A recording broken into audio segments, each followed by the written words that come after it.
Hello guys, हमारे channel पर आपका स्वागत है। अगर आपको वीडियोस पसंद आ रही है तो प्लीज़ लाइक करें, कमेंट करें और शेयर करें। अगर आपने चैनल को अभी तक सब्सक्राइब नहीं किया है तो प्लीज़ चैनल को सब्सक्राइब करें। तेज बदबू फिर से अनीका के नाक पर पड़ी और अनीका को मक्खियों के भिनभिनाने की आवाज़ भी सुनाई दे रही थी। अनीका को पता था वहाँ किसी की लाश मौजूद थी, मगर फिर एक के बाद एक वह औरतें अनीका पर लगातार हमला करने लगी। अपने आप को बचाने के लिए अनीका भी अपनी जगह से खड़ी हुई और उन औरतों पर तेज हमले करने लगी। अनीका नहीं जानती थी कि उसके दुश्मन कमरे में कहाँ कहाँ फैले हुए थे, मगर अनीका अंधेरे में बड़ी ही तेज़ी से हर तरफ वार कर रही थी। अनीका के कुछ हमले कुछ औरतों पर गिरे, मगर कुछ ही देर में उन औरतों ने मिलकर अनीका पर एक के बाद एक तेज वार किए। फिर अचानक एक औरत ने अनीका के गले पर अपनी उंगलियां जोर से फेरी। उंगलियां इतनी तेजी से अनीका के गले के एक नस पर घूमी कि अचानक अनीका की गर्दन में तेज दर्द महसूस हुआ। ऐसा लग रहा था जैसे किसी ने अनीका की गर्दन को पूरी तरह से जाम कर दिया था। अनीका अपने दोनों हाथों से अपनी गर्दन को पकड़कर अपनी जगह पर बैठ गई। इस तरह की टेक्निक तो पूरे विश्व के लगभग 400 साल पहले ही खत्म हो चुकी थी। अनीका यह देखकर चौंक गई कि आज भी यह औरतें लगभग 400 साल पुरानी फाइट करने की वह तकनीक जानती थी। इस तकनीक के जरिए दुश्मन की नसों पर वार करके दुश्मन के शरीर का कोई भी हिस्सा कुछ वक्त के लिए पैरालिटिक किया जा सकता है। अनीका के साथ भी ठीक वही हुआ। अनीका की गर्दन बिल्कुल अकड़ चुकी थी। अनीका इस तकनीक के बारे में काफ़ी कुछ पढ़ चुकी थी, मगर अनीका नहीं जानती थी कि आज भी दुनिया में इस तकनीक को जानने वाले लोग मौजूद थे। अनीका अपनी गर्दन पर अपने दोनों हाथ रखकर कुछ देर तक तेज सांसें लेती रही।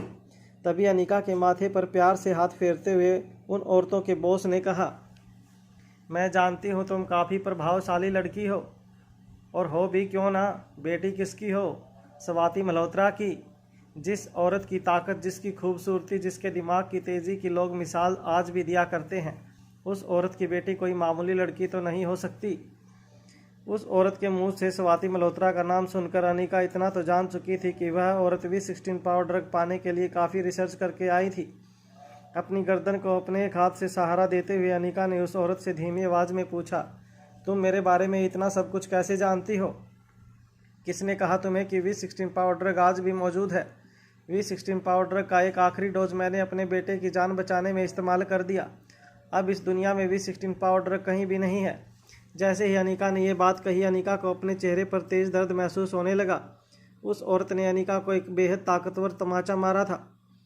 उस औरत ने अपनी आवाज़ ऊंची करते हुए कहा, झूठ बोल रही हो तुम, इतना झूठ बोलती हो तुम आजकल की लड़कियां।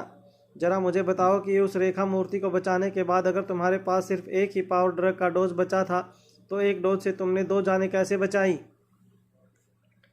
अनीका की हैरानी अब धीरे धीरे और भी ज़्यादा बढ़ने लगी थी। अनीका अटकती हुई आवाज़ में उस औरत से पूछने लगी, 2 जान? किन 2 जानों की बात कर रही हो तुम? उस औरत ने अनीका की बात बीच में ही काटते हुए कहा, एक तो तुम्हारा बेटा वो अलेक्जेंडर, और दूसरा वह पापी किंग का बेटा क्रिस्टोफर। बताओ मुझे, क्रिस्टोफर की जान कैसे बचाई तुमने? अनीका की समझ नहीं आ रहा था कि वह उस औरत की बातों का क्या जवाब दे। क्रिस्टोफर की ज़िंदगी को रोहित और अनीका ने पूरी दुनिया से छुपा कर रखा था। अमेरिका और वेस्ट इंडीज़ के बीच एक छोटे से टापू पर क्रिस्टोफर को भेज दिया था, मगर आज अचानक उस घूंघट वाली औरत के मुंह से क्रिस्टोफर का नाम सुनकर अनीका को काफ़ी हैरानी हो रही थी। जब अनीका कुछ देर के लिए खामोश रही, तब उस औरत ने फिर से अनीका के चेहरे पर टॉर्च की रोशनी मारते हुए अनीका से पूछा, मुझे लगता है अब तुम बहुत ज़्यादा वक्त ज़ाया कर रही हो। आमतौर पर मेरे पास इतना वक्त नहीं होता। वह क्या है ना कि लोगों की सेवा करने में मुझे अपनी पूरी ज़िंदगी बितानी है, और इसलिए तो मैं अपनी उम्र बड़ी करना चाहती हूँ। जब क्रिस्टोफर को मैंने ज़िंदा देखा तब मुझे इस बात का यकीन हो गया कि लोगों की सेवा करने के लिए मैंने मन ही मन जो प्राण लिया है वह ज़रूर पूरा हो सकता है। मैं ज़्यादा से ज़्यादा जीकर लोगों का कल्याण करना चाहती हूँ, और इसलिए लंबी ज़िंदगी और बेशुमार ताकत के लिए मुझे वह जड़ी बूटी चाहिए जो तुमने कहीं छुपा कर रखी है। अनीका ने भी इस बात का जवाब देते हुए कहा, सब लोग जानते हैं क्रिस्टोफर मर चुका है। यह बात सुनते ही घूंघट वाली औरतों की बॉस ने अचानक ही हंसना शुरू कर दिया। अनीका को उस औरत का चेहरा तो नहीं नजर आ रहा था, मगर अंधेरे कमरे में गूंज रही उस औरत की हंसी बेहद भयानक थी। अचानक उस औरत ने हंसते हंसते तालियां बजाना शुरू कर दिया।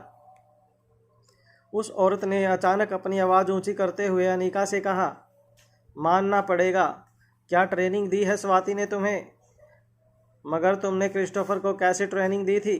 यह बात मेरी समझ में नहीं आ रही। क्रिस्टोफर को भी मैंने यह बात बहुत बार पूछने की कोशिश की। अगर उसने सच सच बता दिया होता तो फिर यह सब करने की मुझे ज़रूरत ही नहीं पड़ती। हमने कई बार उसे पूछने की कोशिश की मगर उसने कुछ नहीं बताया। मेरी यह साथी औरतें वैसे तो पूरा दिन भजन कीर्तन में लगी रहती हैं, मगर कोई उन्हें झूठ बोले तो उन्हें बर्दाश्त नहीं होता। देखो क्या हाल कर दिया तुम्हारे क्रिस्टोफर का। यह कहने के बाद उस औरत ने अचानक अपने टॉर्च की रोशनी कमरे के कोने में डाली। जब अनिका ने धीरे से मुड़कर कमरे के कोने में पड़ रही रोशनी की ओर देखा तो वहां उसे एक लाश नजर आई। अनिका धीरे से अपनी जगह से उठी और धीमी कदमों से कमरे की कोने की ओर चलने लगी। जैसे जैसे अनिका उस लाश के करीब जाने लगी, अनिका की आंखें चौड़ी होने लगी। कमरे के कोने में जो लाश पड़ी थी वह क्रिस्टोफर की थी। क्रिस्टोफर पूरी तरह से जख्मी नजर आ रहा था। ऐसा लग रहा था कि मरने से पहले क्रिस्टोफर को बहुत ज़्यादा तड़पाया गया था। क्रिस्टोफर के हाथ पैर बंधे हुए थे, उसका मुंह खुला था। ऐसा लग रहा था किसी ने उसका दम घोट कर उसे मार दिया था।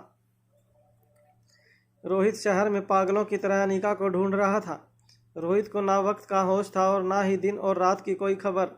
रोहित को समझ नहीं आ रहा था कि मारवा परिवार और गुलेरिया परिवार का इतना बड़ा नाम और रुतबा होने के बावजूद शहर में किसकी हिम्मत हुई थी जिसने अनिका को किडनैप किया था।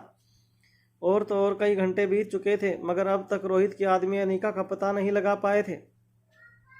शहर के, देश के और दुनिया के जितने भी नामी गिरामी अंडरवर्ल्ड के ग्रुप थे उन सभी के लीडरों को कांटेक्ट किया गया था, मगर किसी को अनिका के बारे में कोई खबर नहीं थी।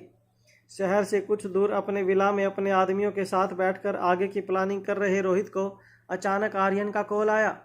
मोबाइल फ़ोन पर आर्यन का नंबर फ्लैश होते ही रोहित को अचानक इस बात का एहसास हुआ कि कई घंटे हो गए थे मगर बच्चे अपने माँ बाप से दूर थे। अनिका की गुमशुदगी ने रोहित को पूरी तरह से तोड़ कर रख दिया था। रोहित को इस वक्त जितनी फिक्र अनिका की थी उतनी ही फिक्र रोहित को अपने तीनों बच्चों की भी थी। बच्चे ना तो अब इतने छोटे थे जिन्हें बहला फुसला कर मनाया जा सके और ना ही इतने बड़े थे जो इतने वक्त तक अपने माँ बाप से दूर रह सके। आर्यन का फ़ोन कनेक्ट होते ही रोहित ने आर्यन से कहा, देखो आर्यन, इस वक्त मैं बहुत ज़्यादा बिजी हूँ मगर कुछ देर में मैं घर आऊँगा। तुम और अलेक्जेंडर रिया का ख्याल रखना। रोहित की बात पूरी होते ही आर्यन ने रोहित से कहा, डैड, हम पूरी कोशिश कर रहे हैं रिया को संभालने की, मगर डैड रिया पिछले कई घंटों से सिर्फ एक ही चीज़ बोल रही है। वह कह रही है कि मम्मा मर चुकी है। आर्यन की यह बात सुनते ही रोहित के चेहरे का रंग उड़ गया। आर्यन ने अपनी बात आगे बढ़ाते हुए कहा, हमने उसे कई बार समझाने की कोशिश की कि ऐसा कुछ नहीं हुआ है, मम्मा जल्दी घर वापस आ जाएंगी, मगर वह ना तो रो रही है और ना ही उसके चेहरे पर किसी भी तरह के कोई एक्सप्रेशन नज़र आ रहे हैं। वह बस टेरेस गार्डन में बैठी आसमान की ओर कई घंटों से देख रही है। उसके पास जाने पर वह सिर्फ एक ही चीज़ कहती है, माँ मर चुकी है। डैड, मुझे और अलेक्जेंडर को काफ़ी घबराहट महसूस हो रही है। रिया कुछ खा भी नहीं रही है और सुबह से उसने पानी का एक घूंट भी नहीं पिया है। रोहित अपनी बेटी को दुनिया में सबसे ज़्यादा प्यार करता था। वो रिया की हालत सुनते ही पूरी तरह से टूट गया। रोहित ने आर्यन से कहा, तुम फिक्र मत करो, अभी कुछ ही देर में मम्मा का पता चल जाएगा, मगर मैं इस वक्त तुम्हारे पास आ रहा हूँ। तुम दोनों भाई बस रिया के पास रहना। उसे किसी भी चीज़ की ज़रूरत हो तो तुरंत उसे ला कर देना। मैं भी घर पहुँच रहा हूँ। आर्यन का फ़ोन डिस्कनेक्ट करके रोहित ने अपने आदमियों से कहा, मैं कुछ देर के लिए घर जा रहा हूँ।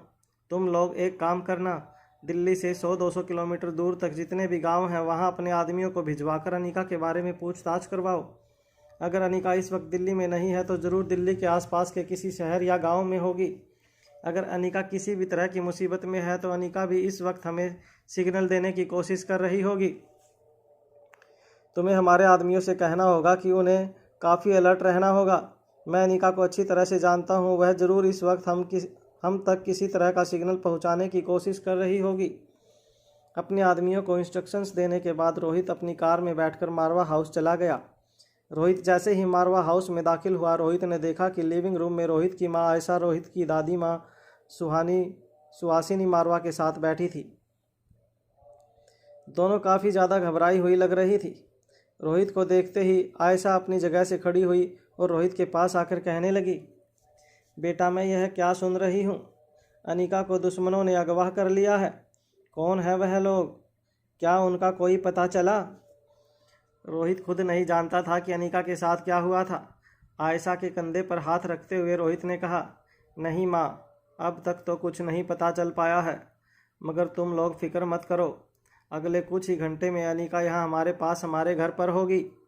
तुम अनिका को अच्छी तरह से जानती हो। ज़िंदगी में कई दुश्मनों का सामना उसने अकेले किया है। वह ज़रूर अकेले कुछ ही घंटे में घर वापस आ जाएगी। आयशा के चेहरे पर काफ़ी ज़्यादा मायूसी नज़र आ रही थी। तभी अचानक पीछे से दादी माँ की धीमी और अटकती हुई आवाज़ रोहित के कानों पर पड़ी। दादी माँ ने रोहित की ओर देख कर कहा, यह सब कुछ तो तुम्हारी माँ की वजह से हुआ है। रोहित दादी माँ की यह बात सुनकर चौंक गया। तभी दादी माँ ने अपनी बात आगे बढ़ाते हुए कहा, याद है तुम्हें तुम्हारी माँ का वह आशिक? दादी माँ की बात सुनकर रोहित हैरानी से आयशा की ओर देखने लगा। आयशा ने अपना सर झुकाकर धीमी आवाज़ में रोहित से कहा, पिछले कई दिनों से अक्षय मुझे कॉल लगाने की कोशिश कर रहा था। मैंने उसके किसी कॉल का जवाब नहीं दिया। फिर उसने मुझे मैसेज किया। रोहित ने यह बात सुनते ही तेज आवाज़ में आयशा से कहा, दिखाओ मुझे वह मैसेज, क्या लिखा है उसमें? जैसे ही आयशा ने अपने मोबाइल फ़ोन में अक्षय का मैसेज रोहित को दिखाया, रोहित मन ही मन वह मैसेज पढ़ने लगा। उस मैसेज में लिखा था, पिछली बार तो तुम्हारी बहू ने बड़ी ही चालाकी से मुझे तुमसे दूर कर दिया, मगर इतना याद रखना, इस दुनिया में ऐसा कोई पैदा नहीं हुआ जो तुम्हें मुझसे दूर कर सके। मैं तुम्हें एक दिन अपना बनाकर रहूँगा, चाहे इसके लिए मुझे कुछ भी करना पड़े। रोहित और अनिका दोनों यह बात अच्छी तरह से जानते थे कि अक्षय ज़रूर एक दिन अपना बदला लेने के लिए फिर पलटवार करेगा, मगर पिछले कुछ अरसे से अक्षय का ख्याल रोहित और अनिका के दिलो दिमाग से पूरी तरह से निकल गया था। रोहित ने तुरंत अपनी जेब से फ़ोन निकालकर अपने आदमियों को कॉल लगाया। कॉल कनेक्ट होते ही रोहित ने कहा, अक्षय वर्मा की हर एक मोमेंट पर नज़र रखो। वह कहाँ है, इस वक्त क्या कर रहा है, उसकी क्या प्लानिंग है, हर बात मुझे आधे घंटे के अंदर पता चलनी चाहिए। अक्षय वर्मा का मैसेज पढ़ते ही रोहित गहरी सोच में डूब गया। रोहित ने हर एंगल से सोच लिया था कि अनिका की किडनैपिंग के पीछे उसका कौन सा दुश्मन हो सकता था, मगर अक्षय वर्मा का नाम कभी रोहित के दिमाग में नहीं आया था। रोहित की आंखों में परेशानी देखकर आयशा ने धीमी आवाज़ में रोहित से कहा, देखो बेटा, मैंने पूरी ज़िंदगी तुम्हारे बिना अकेले शहर के बाहर इस विला में गुजार दी थी, क्योंकि मैं हमेशा से जानती थी कि अगर मैं तुम्हारे पास आई तो तुम्हारी ज़िंदगी में कोई ना कोई मुसीबत ज़रूर आएगी। और आज ठीक वही हुआ। इतने सालों बाद तुम अपने परिवार से मिले, मगर तुम्हारी और अनिका की हंसती खेलती ज़िंदगी में मेरी वजह से जहर घुल गया। यहाँ तक कि मेरी बेटी जैसी बहू की आज जान पर मेरी वजह से आफत बन आई है। मुझे बचाने के लिए तुमने और अनिका ने क्या कुछ नहीं किया। बेटा, मैंने सोच लिया है कि मैं अब उस अक्षय वर्मा की ज़िद के आगे अपना सर झुका दूंगी। वह जो चाहता है वह हो जाने दो। बेटा, मैं उसके पास चली जाऊंगी। तुम लोगों की जो यादें मेरे मन में है वह आखिरी सांस तक मुझे जीने का हौसला देती रहेगी। उस अक्षय के पास जाने के बाद मैं अपने आप को ख़त्म कर दूंगी। शायद मेरे नसीब में इतनी ही ज़िंदगी लिखी थी, मगर बेटा आज मना मत करना। मेरे जाते ही अनिका वापस लौट आएगी। इस घर की खोई खुशियाँ वापस लौट आएंगी। तुम्हें अपना प्यार मिल जाएगा और बच्चों को अपनी माँ फिर से मिल जाएगी। इससे ज़्यादा खुशी की बात मेरे लिए और क्या हो सकती है। अपनी माँ के बिना बच्चों का हाल क्या हुआ है वह मैं अपनी आंखों से भी नहीं देख सकती। आयशा की बात सुनकर रोहित कुछ देर तक मन ही मन कुछ सोचने लगा। उसके बाद आयशा के कंधे पर हाथ रखकर रोहित ने बड़ी ही धीमी और नरम आवाज़ में कहा, माँ, मैंने और अनिका ने ज़िंदगी में बड़ी बड़ी परेशानियाँ देखी हैं। उन सारी परेशानियों का सामना हमने सिर्फ इसलिए किया ताकि हम हमारे परिवार के साथ हंसी खुशी रह सके और तुम हमारे परिवार का सबसे अहम हिस्सा हो। मगर तुम ही चली जाओगी तो मेरा परिवार फिर से अधूरा हो जाएगा। रही बात अनिका की सेफ्टी की, मैं तुमसे वादा करता हूँ अनिका को कुछ नहीं होगा। मैं उसे जल्द से जल्द वापस ले आऊँगा। मगर आपको एक बात याद रखनी है माँ, आइंदा अगर इस नंबर से कोई भी मैसेज आए या कोई भी फ़ोन आए तो आपको उसे रिप्लाई नहीं करना है। अपनी माँ के साथ यह बात करने के बाद रोहित सीधे टेरेस गार्डन चला गया। आर्यन ने फ़ोन पर रोहित को बताया था कि रिया काफ़ी देर से टेरेस गार्डन में बैठी आसमान की ओर बिना पलके झपकाए देख रही थी। जैसे ही रोहित टेरेस गार्डन में पहुंचा, रोहित ने देखा कि एक झूले पर बिल्कुल शांत सी रिया आसमान की ओर देखे जा रही थी। रोहित ने रिया को इससे पहले कभी इतना शांत और उदास नहीं देखा था। रिया हर पल मौज मस्ती में रहती थी, हमेशा ही अपने मोबाइल पर गेम्स खेलती रहती थी। मगर आज रिया के गाल रोज़ के मुकाबले कुछ ज़्यादा ही लाल नज़र आ रहे थे। ऐसा लग रहा था जैसे रिया अपने मन ही मन बहुत सारी बातें दबा कर बैठी थी। रोहित जब रिया के पास पहुंचा तब भी रिया ने रोहित को नोटिस नहीं किया। वह बस बिना पलके झपकाए फटी हुई आंखों से आसमान की ओर देखे जा रही थी। रोहित ने रिया के बगल में बैठते हुए धीमी आवाज़ में रिया से कहा, आज तुम कोई गेम नहीं खेल रही? क्या बात है, आज काफ़ी शांत नज़र आ रही हो। रोहित की बात सुनने के बाद रिया ने धीमी आवाज़ में रोहित से कहा, मम्मा को पसंद नहीं था कि मैं सारा दिन गेम्स खेलती रहूं। वह हमेशा मुझे डांटना चाहती थी, मगर मैं ही कोई ना कोई बहाना करके मम्मा का गुस्सा शांत कर देती थी। फिर मैं और मम्मा आपसे मिले। मम्मा मुझे जो जो चीज़ नहीं करने देती थी वह सारी चीज़ मैं जिद करके आपसे पूरी करवाती थी। मम्मा को हालांकि यह सब कुछ अच्छा नहीं लगता था, मगर वह कभी मुझसे कुछ कहती नहीं थी। आज मुझे रियलाइज़ हो रहा है कि मैंने मम्मा के साथ बहुत गलत किया है और इसलिए शायद मम्मा मुझे छोड़कर। रिया आगे की बात अपने मन में दबाकर आसमान की ओर देखती रही। तभी अलेक्जेंडर और आर्यन रोहित के पास आकर कहने लगे, कई घंटों से बस रिया यहीं पर इसी तरह बैठी है, ना कुछ खाती है ना पीती है, हमसे बात भी नहीं कर रही, बस बार बार एक ही चीज़ बोले जा रही है, माँ मर चुकी है। आर्यन और अलेक्जेंडर की बात सुनने के बाद रोहित ने अपनी आवाज़ ऊंची करते हुए रिया की ओर देखा और कहा, क्या कह रही हो तुम बेटा? तुमसे किसने कह दिया यह सब? मम्मा कुछ ही घंटे में घर वापस लौट आएंगी। तुम अपने मन में यह सारी बातें निकाल दो और हमसे बात करो। रोहित की बात सुनने के बावजूद रिया ने कुछ रिएक्ट नहीं किया और अपनी बड़ी बड़ी आंखों से आसमान की ओर देखती रही। कुछ देर बाद अलेक्जेंडर और आर्यन को टेरेस गार्डन में रिया से थोड़े दूर ले जाकर रोहित ने धीमी आवाज़ में दोनों से पूछा, रिया अचानक ऐसी बातें क्यों कर रही है? क्या घर में किसी ने रिया से कुछ कहा?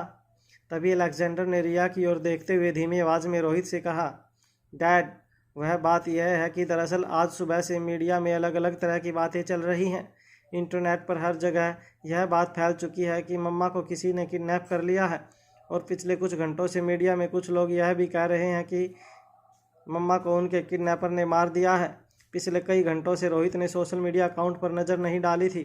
हालांकि रोहित के आदमी हमेशा ही हर बात को लेकर अलर्ट रहते थे, मगर इस वक्त रोहित ने अपने हर खास आदमी को अनिका को जल्द से जल्द ढूंढने के लिए कहा था और इसलिए शायद मीडिया वालों पर नज़र रखने पर रोहित के लोग चूक गए थे। रोहित नहीं चाहता था कि बच्चों तक इस तरह की बातें पहुँचे, मगर अब बहुत देर हो चुकी थी। रिया जो हर वक्त सोशल मीडिया प्लेटफॉर्म पर एक्टिव रहती थी, उसने पहले ही अपनी माँ के बारे में इस तरह की खबरें सुन ली थी।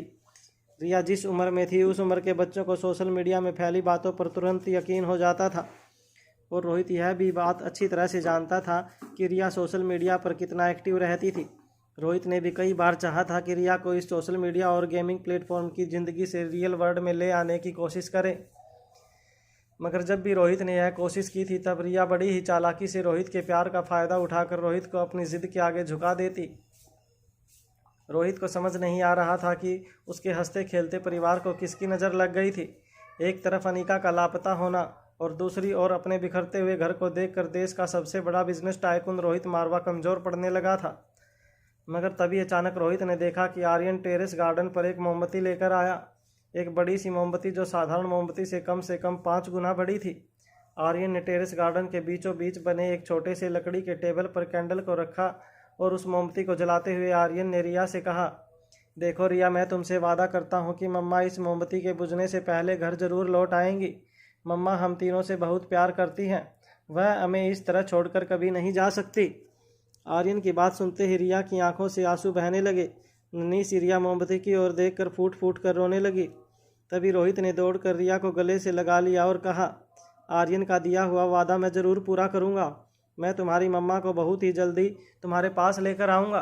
कुछ नहीं हुआ तुम्हारी मम्मा को, कुछ नहीं होगा तुम्हारी मम्मा को।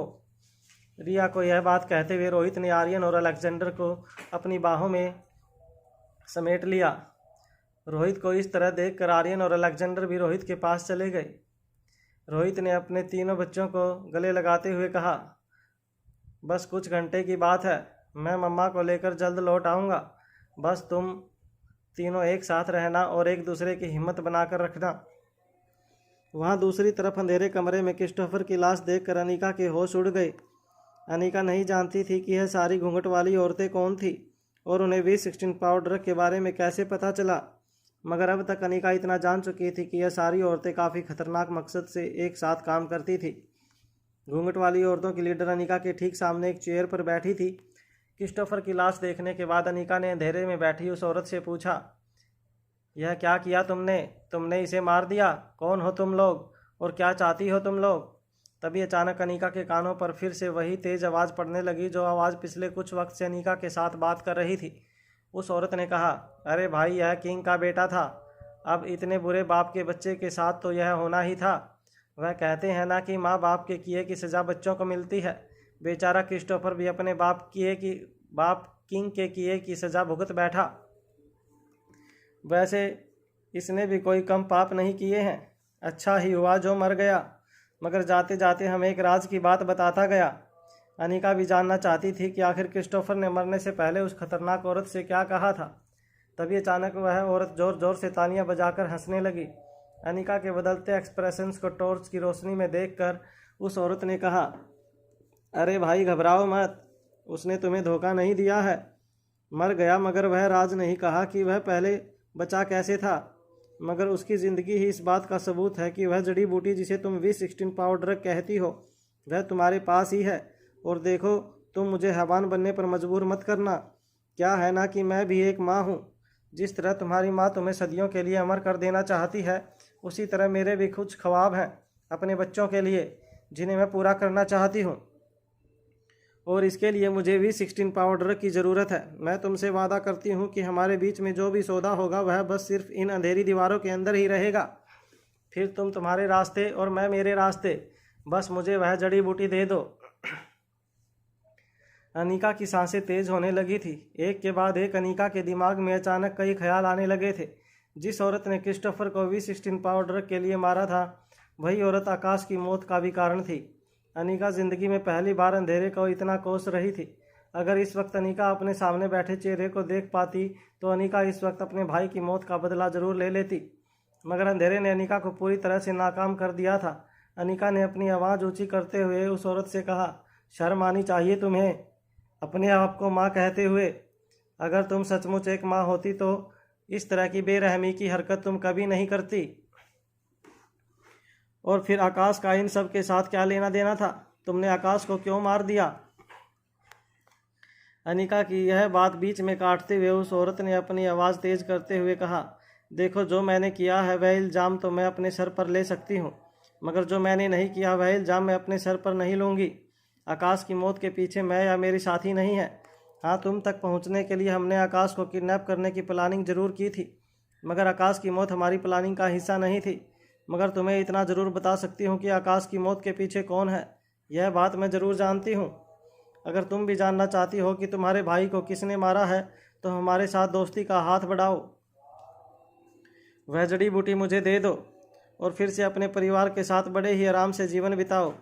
मैं तुमसे वादा करती हूँ कि जब तुम घर पहुँचोगी तुम्हें यह भी पता होगा कि तुम्हारे भाई की मौत के पीछे किसका हाथ था। देखो अनिका, तुम्हारे पास वक्त बहुत कम है, हमारे पास तो वक्त ही वक्त पड़ा है। मैं अच्छी तरह से जानती हूँ कि जो स्वाति अब तक अंधेरे में रहकर तुम्हें हर तकलीफ़ से दूर रखती आ रही है, वह दोबारा तुम्हें बचाने के लिए कोई ना कोई चाल ज़रूर चलेगी। मगर इस बार मैं भी इतनी आसानी से हराने वाली नहीं हूँ। उसकी हर चाल का जवाब है मेरे पास। उस औरत की यह बात सुनकर अनिका के होश उड़ गए। अनिका ने अटकती हुई आवाज़ में उस औरत से पूछा, क्या क्या कह रही हो तुम? मेरी माँ को गुजरे 25 साल से ज़्यादा साल हो चुके हैं। अनिका की यह बात सुनते ही वह औरत फिर से ज़ोर ज़ोर से हंसने लगी। कुछ देर बाद अपनी हंसी कंट्रोल करने के बाद उस औरत ने कहा, स्वाति उतनी ही मरी है जितनी मैं मरी हूँ। उस औरत की बात ने अनिका के होश उड़ा दिए। उस औरत के कहने के मुताबिक स्वाति मल्होत्रा जिंदा थी। अनिका को जब एक अनजान औरत का फ़ोन कॉल आया था तब भी अनिका को ऐसा लग रहा था जैसे उसने वह आवाज़ पहले भी कभी सुनी थी। और आज जिस औरत की कैद में अनिका थी उस औरत ने भी स्वाति मल्होत्रा के जिंदा होने की बात कही थी। अनिका ने तेज़ सांस लेते हुए उस औरत से कहा, यह क्या कह रही हो तुम? मेरी माँ स्वाति मल्होत्रा जिंदा है? वह औरत ज़ोर ज़ोर से हंसते हुए अनिका से कहने लगी, आज तो मुझे तुम पर बहुत तरस आ रहा है। अपनी ही ज़िंदगी से किसी को इतना अनजान मैंने आज से पहले कभी नहीं देखा। तुम्हारा जन्म क्यों हुआ, कैसे हुआ, तुम्हारी माँ कौन थी, क्या करती थी, वह मरी है या जिंदा है? तुम्हें किसी सवाल का जवाब नहीं पता। आज तुम रोहित मारवा जैसे सक्सेसफुल बिजनेसमैन की पत्नी हो, खुद इतनी काबिल और होशियार हो, मगर मैंने ज़िंदगी में तुमसे ज़्यादा गरीब लड़की आज तक कभी नहीं देखी जिसे अपने वजूद के बारे में कुछ नहीं पता। चलो, तुम्हें अपने वजूद के बारे में बताना मेरा काम नहीं है। हम हमारे सौदे पर आ जाते हैं। तुम मुझे वह अमर होने की जड़ी बूटी दे दो और मैं तुम्हें तुम्हारे घर वापस भेज दूंगी। मैं कोई जोर ज़बरदस्ती नहीं करना चाहती। मैं जानती हूँ कि तुम मारपीट में काफ़ी उस्ताद हो, मगर तुम्हें इतना बता दूँ कि यह कमज़ोर और बूढ़ी लगने वाली औरतें काफ़ी ताकतवर हैं। उन्हें हराना तुम्हारे बस की बात नहीं। मैं कुछ देर बाद वापस आऊँगी, तब तक के लिए सोच लो कि अगली बार तुम्हारा जवाब क्या होगा। अंधेरे कमरे में अनिका को एहसास होने लगा था कि वह औरत अपनी जगह से खड़ी होकर वापस जा रही थी। तभी अनिका ने अपनी आवाज़ ऊंची करते हुए पूछा, तुम बताती क्यों नहीं कि तुम कैसे जानती हो मेरी माँ को? क्या रिश्ता था तुम्हारा और मेरी माँ स्वाति मल्होत्रा का? अनिका की आवाज़ जैसे ही ऊंची हुई, उस औरत ने भी अपनी आवाज़ ऊंची करते हुए अनिका से कहा, तुम्हारी माँ मेरी एक पुरानी दोस्त थी और आज इस दुनिया में मेरी सबसे बड़ी दुश्मन। स्वाति के बारे में अगर तुम जानना चाहती हो तो मैं तुम्हें बता दूं कि स्वाति जितनी चालाक और काबिल औरत मैंने अपनी ज़िंदगी में नहीं देखी, और इतनी चालाक औरत इतनी जल्दी से हार मान ले, यह बात मैं मानने वाली नहीं हूँ और ना तुम्हें माननी चाहिए। वह यहीं कहीं है, तुम्हारे आसपास। मगर हाँ, इस बार मैं स्वाति से भी एक कदम आगे हूँ। शायद स्वाति की ज़िंदगी में पहली बार मैं उसकी बेटी को उससे इतना दूर ले आई हूँ कि खुद स्वाति भी तुम्हें ढूंढ नहीं पाएगी। इस वक्त स्वाति की बात छोड़ो और मैंने जो तुमसे कहा है सिर्फ उस पर ध्यान दो। मैं कुछ वक्त के लिए तुम्हें अकेला छोड़ देती हूँ, कमरे में थोड़ी रोशनी भी कर देती हूँ ताकि तुम क्रिस्टोफर का अंजाम देख सको और उसके बाद मुझे बता सको कि वह जड़ी बूटी कहाँ है जो मुझे अमर बना सकती है। अनिका को यह कहने के बाद अंधेरे कमरे में अनिका को महसूस होने लगा कि घूंघट वाली औरतें दरवाजे की ओर अपने कदम आगे बढ़ा रही थी। जैसे ही दरवाज़ा खुला, फिर से तेज़ रोशनी की वजह से अनिका की आंखें बंद हो गई। सारी की सारी घूंघट वाली औरतों की टोली कमरे से बाहर निकल गई। दरवाज़ा फिर से बाहर से लॉक कर दिया गया, मगर इसके बाद दरवाजे के नीचे मौजूद एक छोटी सी ओपनिंग को खोल दिया गया, जिसके ज़रिए कमरे में थोड़ी रोशनी फैल गई। अनिका की सांसें तेज़ हो रही थी। क्रिस्टोफर की लाश के पास घूंघट वाली औरतों ने कुछ अगरबत्तियां लगाई थी, जिसकी वजह से लाश से आ रही बदबू कुछ कंट्रोल में थी। मगर जैसे ही अनिका की नज़र क्रिस्टोफर के चेहरे पर पड़ी तो अनिका काफ़ी ज़्यादा शॉक हो गई। अनिका को समझ नहीं आ रहा था कि यह घूंघट वाली औरतें कौन थी और उन्हें V16 पावर ड्रग के बारे में कैसे पता चला था। अनिका अच्छी तरह से जानती थी कि V16 पावर ड्रग उसी की खून में बह रहा था। अनिका के बोन मैरो से V16 पावर ड्रग को हासिल किया जा सकता था, मगर अनिका यह भी जानती थी कि V16 पावर ड्रग अगर किसी गलत इंसान के हाथ में लग जाए तो वह पूरी दुनिया तबाह कर सकता था। और घूंघट वाली औरतों के लीडर काफ़ी खतरनाक औरत लग रही थी। अनिका को उसके इरादे तो ठीक से पता नहीं थे, मगर वह इतना ज़रूर जान गई थी कि वो औरतों के लीडर काफ़ी खतरनाक इरादे रखती थी, और अगर V16 पावर ड्रग उस औरत के हाथ लग जाता है तो वह ज़रूर दुनिया के आने वाले फ्यूचर पर एक खतरा बन सकती थी। अंधेरे कमरे से बाहर निकलने के बाद घूंघट वाली औरतें अपने लीडर के पीछे पीछे चलती हुई एक पुरानी सी हवेली की छत की ओर जाने लगी। जिस जगह पर घूंघट वाली औरतों ने अनिका को कैद कर रखा था वह एक पुरानी और अब खंडर बन चुकी हवेली थी, मगर उस हवेली को देखकर ऐसा लग रहा था जैसे घूंघट वाली औरतों के लीडर ने उस हवेली को एक अंडरग्राउंड लेबोरेटरी बना दिया था, जहां कई सारी औरतें घूंघट डालकर अलग अलग प्रकार के काम कर रही थी। मगर सभी औरतों में एक बात कॉमन थी, सभी औरतों ने बिल्कुल एक जैसे कपड़े पहने थे और सारी की सारी औरतों ने अपना चेहरा ढका हुआ था। सारी औरतों के चेहरे पर घूंघट नजर आ रहा था। उस हवेली में एक बड़े से हिस्से में अलग अलग केमिकल का स्टोरेज हाउस बनाया गया था, जिसके पास ही कुछ औरतें काफ़ी अजीबोगरीब एक्सपेरिमेंट करती नजर आ रही थी। जो औरतें अनिका के अंधेरे कमरे से अपने लीडर के साथ बाहर निकली थी वह हवेली की छत पर अपनी लीडर के साथ पहुंची। घूंघट वाली औरतों के लीडर ने धीरे से अपना घूंघट उठाया। वह औरत और कोई नहीं थी बल्कि दुनिया की नज़रों में हमेशा के लिए मर चुकी सोशल वर्कर दमयंती देवी थी। दमयंती देवी उस खंडर की छत पर खड़ी रहकर आसपास के रेगिस्तान से आ रही हवा को अपने चेहरे पर महसूस कर रही थी। उस खंडर के आसपास दूर दूर तक सिर्फ रेत ही रेत नजर आ रही थी। दमयंती देवी ने जिस जगह को अपना हाइड आउट बनाया था वह राजस्थान और पड़ोसी मुल्क के बीचों बीच एक नो मैंस लैंड में बनी एक हवेली थी। 1972 की जंग के बाद उस जगह को वहां के बाशिंदों ने हमेशा हमेशा के लिए छोड़ दिया था। अब वह जगह दोनों देशों में से किसी भी देश के कोई काम की नहीं थी। वह पूरी तरह से रेगिस्तान में तब्दील हो चुकी थी। उस जगह वो अकेली हवेली नजर आती थी। कोसों दूर तक ना कोई इंसान और ना ही किसी जानवर के होने की आहट सुनाई देती थी। दमयंती देवी जो दुनिया की नज़र में मर चुकी थी, उसे छुपने के लिए इससे बेहतर जगह और कोई नहीं मिल सकती थी। जब दमयंती देवी अपने इस काले साम्राज्य को अपनी आंखों से देख रही थी, तब अचानक पीछे से दमयंती देवी की एक साथी ने दबी हुई आवाज़ में उनसे कहा, माँ साहब, क्या सचमुच कोई ऐसी जड़ी बूटी है जो हमें इस दुनिया का सबसे ताकतवर हीरो बना सकता है? दमयंती देवी ने अपनी साथी की बात का जवाब देते हुए कहा, बिल्कुल है। याद करो वह दिन जब मैंने तुम्हें इस गिरोह में शामिल किया था। तुम्हारी तरह इस गिरोह में शामिल तुम्हारी बाकी बहनें भी इस समाज की सताई हुई और पीड़ित औरतें हैं। तुम सब कहीं ना कहीं अपनी ज़िंदगी ख़त्म करने की कगार पर थी। जब मैंने एक एक करके तुम सबको अपने साथ शामिल किया, तब तुम लोगों से एक वादा किया था कि मैं तुम लोगों को इस दुनिया की सबसे ताकतवर औरत बनाकर रहूँगी। और अब बहुत जल्द मेरा और तुम्हारा यह सपना पूरा होने जा रहा है। उस चीज़ को जड़ी बूटी कह लो या दवाई, उस चीज़ के शरीर में जाते ही हम सब इस दुनिया की सबसे ताकतवर औरतें बन जाएंगी। यह जो कमरे में इस वक्त जिस आदमी क्रिस्टोफर की लाश पड़ी है, वह अब से कुछ वक्त पहले दुनिया के सबसे खतरनाक गिरोह का सरदार हुआ करता था। फिर अचानक उसके मरने की खबर हर तरफ फैल गई। उसका गिरोह अचानक बंद हो गया। गिरोह में काम करने वाले लोग अचानक बेसहारा हो गए। मगर एक दिन गिरोह के एक खास आदमी को यह पता लगा कि उनका सरदार दरअसल मरा नहीं था, बल्कि गिरोह को धोखा देकर दुश्मनों से मिल गया था और देश से कोसों दूर किसी अनजान देश में छुपकर जिंदगी बिता रहा था। क्रिस्टोफर के इस खास आदमी के जरिए मुझे यह पता लगा कि दुनिया में एक ऐसी जड़ी बूटी मौजूद है जिसे पाने से हम अपने आप को सर्वशक्तिशाली बना सकते हैं। दमयंती देवी की बात पूरी होते ही उनके साथी ने उनसे पूछा, मगर माँ साहब, यह विदेश के इतने खतरनाक लोगों को आप कैसे जानती हैं? यह बात सुनते ही दमयंती देवी जोर जोर से हंसने लगी। कुछ देर बाद अपनी हंसी को कंट्रोल करके अपने साथियों की ओर जब वह मुड़ी, तब सारी की सारी औरतों ने अपना सर झुका लिया। दमयंती देवी ने एक साथी के कंधे पर हाथ रखते हुए कहा, मैं जितनी अच्छी हूँ उससे कहीं ज़्यादा खतरनाक हूँ। विदेश में भी कई लोगों के साथ मेरी अच्छी जान पहचान है। कोई पुराना दोस्त है जिसकी वजह से मुझे यह पता चला यह सारा का सारा खेल अनीका नाम की एक लड़की ने रचाया था। मगर जब मुझे यह पता चला कि अनीका और कोई नहीं बल्कि स्वाति मल्होत्रा की बेटी है, तब मुझे यकीन हो गया कि यह सारी बातें जो कानों पर पड़ रही थी वह सारी की सारी बातें सच थी। अगर अनीका स्वाति मल्होत्रा की बेटी है तो ज़रूर अपने आप को सर्वशक्तिशाली बनाने वाली जड़ी बूटी अनीका के पास होगी।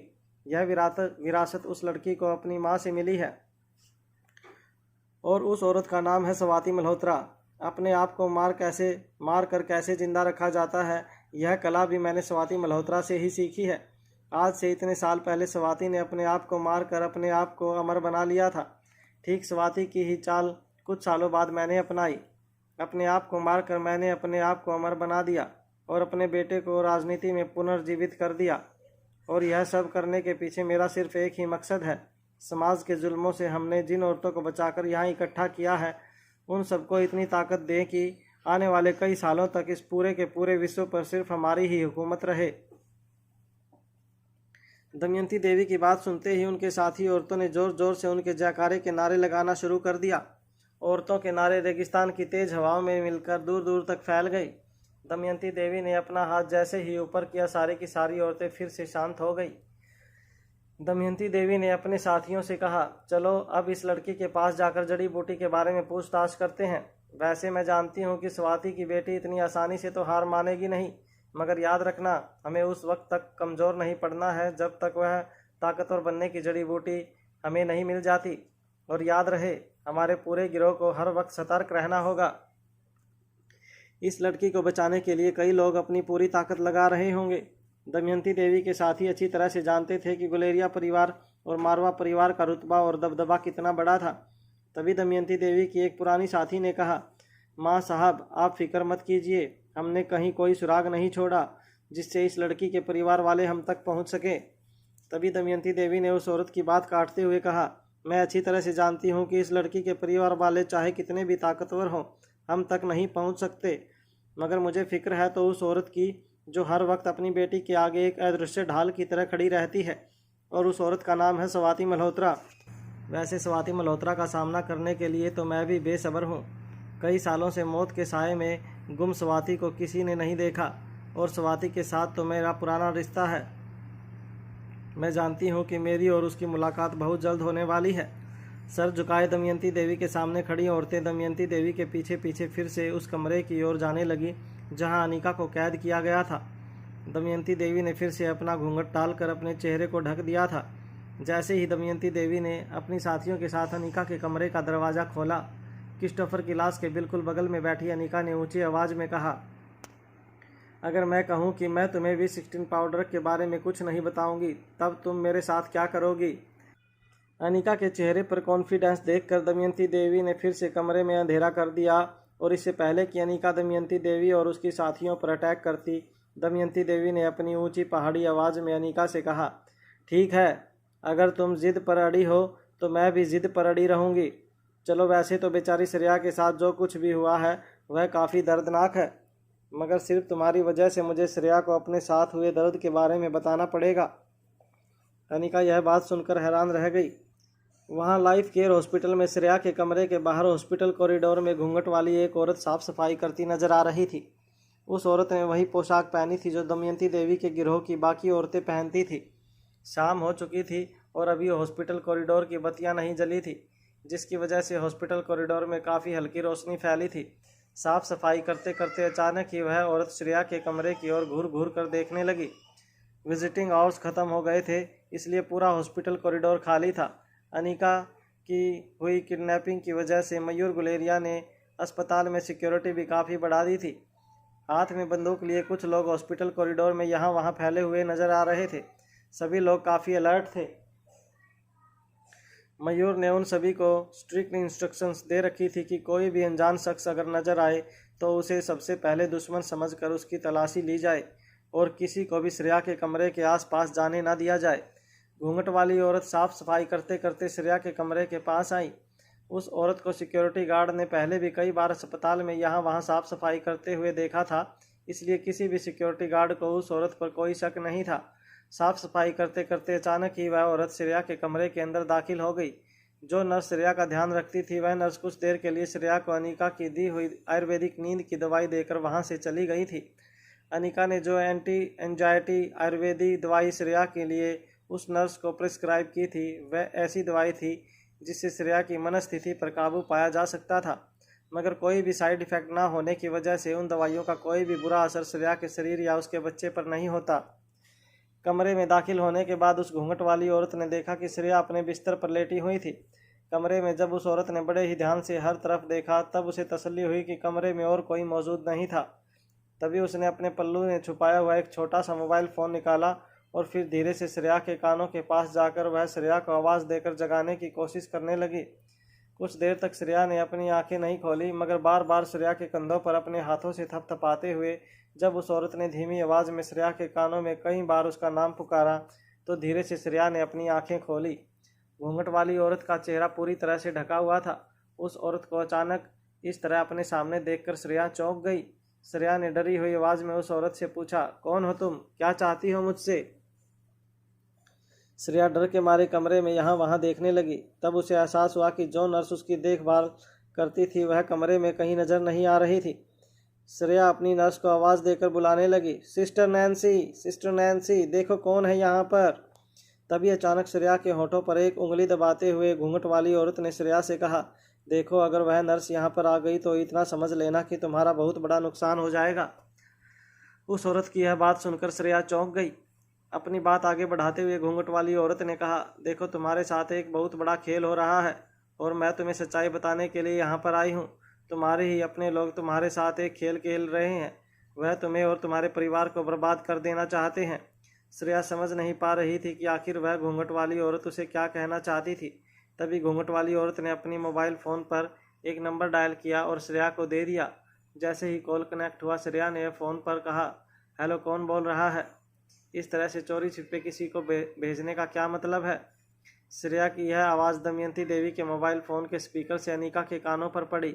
जैसे ही अनिका ने श्रेया की आवाज़ सुनी, अनिका ने श्रेया के साथ बात करने की कोशिश की, मगर इससे पहले कि अनिका के गले से कोई आवाज़ निकलती, अचानक ही दमयंती देवी की एक साथी ने अनिका का मुंह दबा लिया और बाकी औरतों ने अनिका को कस के पकड़ लिया। दमयंती देवी ने अपने मोबाइल फ़ोन पर म्यूट बटन दबाते हुए अनिका से कहा, अब देखो तुम्हारी जिद की वजह से सज़ा इस भोली भाली मासूम श्रेया को भुगतनी पड़ेगी। अगर तुम हमें सच सच बता दो कि अमर बनाने वाली जड़ी बूटी कहाँ है तो श्रेया को इस दुख से बचाया जा सकता है। यह कहने के बाद दमयंती देवी, जिसके चेहरे पर घूंघट का पर्दा था, उन्होंने अपने हाथों में पड़ी हुई टॉर्च से अनिका के चेहरे पर रोशनी फेंकी। दमयंती देवी ने जब अनिका से V16 पाउडर के बारे में पूछा तो अनिका बिल्कुल शांत हो गई। दमयंती देवी समझ चुकी थी कि अनिका इतनी आसानी से V16 पाउडर का पता बताने वाली नहीं थी। फ़ोन को अनम्यूट करते हुए दमयंती देवी ने स्पीकर फ़ोन के जरिए श्रेया से कहा, देखो मैं तुम्हारी एक शुभचिंतक हूँ, मुझे अपना दुश्मन मत समझना। दुश्मन तो तुम्हारे वह लोग हैं जो तुम्हारे आसपास रहकर तुम्हारे दोस्त होने का दावा करते हैं। तभी स्पीकर फ़ोन के जरिए श्रेया की आवाज़ आई, यह क्या कह रही हैं आप? किस दोस्त की बात कर रही हैं? और आप कहना क्या चाहती हैं, साफ साफ कहिए। दमयंती देवी ने एक लंबी सांस लेते हुए श्रेया से कहा, मैं तुम्हें जो बताने जा रही हूँ वह ना तो कोई राज है और ना ही कोई ऐसी बात जिससे तुम्हारा कोई नुकसान होगा। मैं जो तुम्हें बताने जा रही हूँ वह सच है, एक ऐसा कड़वा सच जो तुमसे छुपाया जा रहा है। दमयंती देवी की बात सुनने के बाद काफ़ी वक्त तक श्रेया फ़ोन पर खामोश रही। दमयंती देवी ने फिर से अनिका के चेहरे पर टॉर्च से रोशनी फेंकी। अनिका अभी भी दमयंती देवी को कुछ बताने के लिए तैयार नहीं थी। तभी फ़ोन को फिर से म्यूट करते हुए दमयंती देवी ने अनिका से कहा, ठीक है, तुम तुम्हारी जिद पर अड़ी रहो और मैं इस मासूम सी लड़की को सज़ा देती हूँ। इसकी सज़ा यह है कि यह अपनी ज़िंदगी का वह सच आज मेरे मुंह से जानेगी जिसे छुपाने के लिए तुम लोगों ने बड़ी मेहनत की। सच कड़वा होता है और आज मैं तुम्हारी आंखों के सामने तुम्हारी बहन जैसी सहेली को यह कड़वा जहर पिलाने वाली हूँ। अनिका अभी भी दमयंती देवी की बातें समझ नहीं पा रही थी। जब दमयंती देवी ने देखा कि अनिका उसे V16 पाउडर के बारे में कुछ बताने के मूड में नहीं थी तो फ़ोन को फिर से अनम्यूट करते हुए दमयंती देवी ने श्रेया से कहा, देखो तुम जिसे अपनी जान से भी ज़्यादा प्यार करती हो वह तुम्हारा पति आकाश गुलेरिया अब इस दुनिया में नहीं रहा। दमयंती देवी की बात सुनते ही फ़ोन पर सन्नाटा छा गया। कुछ देर बाद दमयंती देवी ने धीमी आवाज़ में अपनी बात आगे बढ़ाते हुए कहा, मैं जानती हूँ तुम्हें मेरी बात पर इतनी आसानी से विश्वास नहीं होगा, मगर सच तो यह है कि तुम अब विधवा हो चुकी हो। तुम्हारी बच्ची पिंकी के सर से बाप का साया उठ चुका है और तुम्हारे पेट में इस वक्त जो बच्चा पल रहा है जन्म लेने से पहले ही उसके बाप का साया उससे छीन चुका है। उसके नसीब में अपने बाप का चेहरा देखना भी नहीं लिखा था। दमयंती देवी ने अपनी बात पूरी कर ली थी। कुछ देर बाद फ़ोन पर अटकती हुई आवाज़ में श्रेया ने कहा, यह क्या बकवास कर रही हो तुम? देखो तुम यह मत सोचना कि इस तरह का मजाक करके तुम बच निकलोगी। तुम जो कोई भी हो, जहाँ कहीं भी हो, इस तरह का मजाक करने के लिए तुम्हें माफ़ नहीं किया जाएगा। तभी दमयंती देवी ने अपनी आवाज़ ऊंची करते हुए फ़ोन पर श्रेया से कहा, माफ़ी तो उन लोगों को तुमसे मांगनी चाहिए जिन्होंने तुम्हारे साथ इतना घिनौना खेल खेला है। अस्पताल में तुम्हें बेहोशी की दवाइयाँ दी जा रही हैं। जिस तरह तुम्हारे पति की मौत एक रहस्य है उसी तरह तुम्हारी मौत को भी एक रहस्य बना देना चाहते हैं तुम्हारे दुश्मन। अगर मेरी बातों पर यकीन नहीं हो रहा है तो ज़रा जाकर पता लगाओ कि आकाश कहाँ है। यह कहने के बाद दमयंती देवी ने फ़ोन डिस्कनेक्ट कर दिया। अस्पताल में अपने बेड पर लेटी श्रेया की आंखें तो जैसे झपकना ही भूल चुकी थी। श्रेया की बड़ी बड़ी आंखें बिल्कुल स्थिर हो चुकी थी। घूंघट वाली औरत जो श्रेया के कमरे में घुस आई थी उसने बड़ी ही चालाकी से श्रेया के हाथों से फ़ोन ले लिया और चुपके से श्रेया के कमरे से बाहर निकल गई। शाम की मंद मंद रोशनी में श्रेया की आंखें सुर्ख और लाल होने लगी थी। श्रेया मानो सांस लेना भी भूल गई थी। श्रेया अभी यह भी तय नहीं कर पा रही थी कि वह सचमुच जाग रही थी या फिर सो रही थी। आकाश इस दुनिया में नहीं रहा, यह ख्याल ही श्रेया की जान लेने के लिए काफ़ी था। कुछ ही देर में श्रेया को देख रेख करने वाली सिस्टर नैन्सी कमरे में दाखिल हुई। कमरे में फैला अंधेरा देखते हुए सिस्टर नैन्सी ने कमरे की लाइट्स ऑन की। श्रेया को अपने बिस्तर पर बैठा हुआ देखकर सिस्टर नैन्सी ने मुस्कुराते हुए कहा, हेलो मिसेस गुलेरिया, आपकी तबीयत और आपकी रिपोर्ट में दिन ब दिन सुधार आता जा रहा है। मुझे लगता है कि 1 या 2 दिन में आपको डिस्चार्ज मिल जाएगा। और हाँ, अब कुछ दिनों में आपकी प्रेगनेंसी भी 4 महीने पार हो जाएगी और उसके बाद आपका बच्चा आपके पेट में रहते हुए भी अपनी ज़िंदगी जीना शुरू कर देगा। कहा जाता है कि जब प्रेगनेंसी 4 महीने पर होती है तो माँ के पेट में पल रहा बच्चा धीरे धीरे स्वतंत्र होने की शुरुआत कर देता है। उसके शरीर में छोटी मोटी बीमारियों से लड़ने की ताकत पैदा होने लगती है। मानो जैसे वह अपनी माँ से कहने लगता है कि माँ, अब तुम मेरी फिक्र मत करना, मैं खुद अपना ख्याल रख सकता हूँ। नर्स की बातें श्रेया के कानों पर पड़ रही थी, मगर वह बातें श्रेया के दिमाग तक नहीं पहुँच रही थी। श्रेया के दिमाग में सिर्फ एक ही बात घूम रही थी, आकाश अब इस दुनिया में नहीं रहा। नर्स ने कमरे के अंदर जाने के बाद दरवाज़ा खुला ही छोड़ दिया था। अपने कमरे के खुले हुए दरवाजे को देखकर श्रेया अचानक ही अपने बिस्तर से खड़ी होकर तेजी से अपने कमरे के दरवाजे के बाहर निकल गई। सिस्टर नैन्सी ने जब श्रेया को कमरे से बाहर जाते हुए देखा तो वह दौड़कर श्रेया का पीछा करने लगी। सिस्टर नैन्सी ने देखा कि श्रेया हॉस्पिटल कॉरिडोर से तेजी से चलते हुए अस्पताल की लिफ्ट की ओर जाने लगी। मयूर गुलेरिया ने जिन सिक्योरिटी गार्ड्स को श्रेया के कमरे के बाहर लगाया था, वह सारे सिक्योरिटी गार्ड श्रेया को अचानक इस तरह कमरे से निकलता हुआ देखकर श्रेया की ओर दौड़े। एक गार्ड ने श्रेया को जब रोकने की कोशिश की तो श्रेया ने जोर से उस गार्ड को धकेल दिया और लिफ्ट की ओर जाने लगी। तभी अचानक 3-4 गार्ड श्रेया के सामने आकर कहने लगे, मैडम रुक जाइए, मैडम आपकी तबीयत खराब है, आपको इस तरह अपने कमरे से नहीं निकलना चाहिए था। तभी श्रेया ने उन गार्ड्स की ओर देखकर अटकती आवाज़ में पूछा, आकाश कहाँ है? श्रेया के मुंह से आकाश का नाम सुनते ही सारे के सारे सिक्योरिटी गार्ड हैरान रह गए। उनके चेहरे के एक्सप्रेशंस देखकर श्रेया समझ चुकी थी कि जरूर कोई बहुत बड़ी बात थी जो सभी लोग मिलकर उसे छुपा रहे थे। गार्ड्स एक दूसरे को देखकर अटकती हुई आवाज़ में श्रेया से कहने लगे, आकाश सर, वह तो सर तो उधर। किसी को समझ नहीं आ रहा था कि वह श्रेया से क्या कहे। श्रेया समझ चुकी थी कि आकाश सही सलामत था या नहीं। यह जानने के लिए उसे एक बार अपनी आंखों से आकाश को देखना होगा। जैसे ही लिफ्ट का दरवाज़ा खुला, श्रेया लिफ्ट के अंदर दाखिल हुई। सारे गार्ड श्रेया को रोकने की कोशिश कर रहे थे, मगर श्रेया ने लिफ्ट के अंदर आए हुए गार्डों को जोर से बाहर की ओर धकेल दिया। सभी लोग अच्छी तरह से जानते थे कि श्रेया के पेट में एक छोटा सा बच्चा सांस ले रहा था, इसलिए श्रेया पर ज़्यादा ताकत आजमाने पर श्रेया और बच्चे को खतरा हो सकता था। कुछ ही सेकंड में लिफ्ट का दरवाज़ा बंद हो गया और सिक्योरिटी गार्ड्स को श्रेया की लिफ्ट ऊपर की ओर जाती हुई नजर आने लगी। श्रेया के जाते ही एक सिक्योरिटी गार्ड ने मयूर को कॉल लगाकर कहा, सर एक इमरजेंसी है। श्रेया मैडम अपने कमरे से निकलकर ऊपर की ओर आकाश सर से मिलने गई हैं। अपने सिक्योरिटी गार्ड की बात सुनकर मयूर ने फ़ोन डिस्कनेक्ट कर दिया। कुछ ही सेकंड में श्रेया की लिफ्ट लाइफ केयर हॉस्पिटल के टॉप फ्लोर पर पहुंची।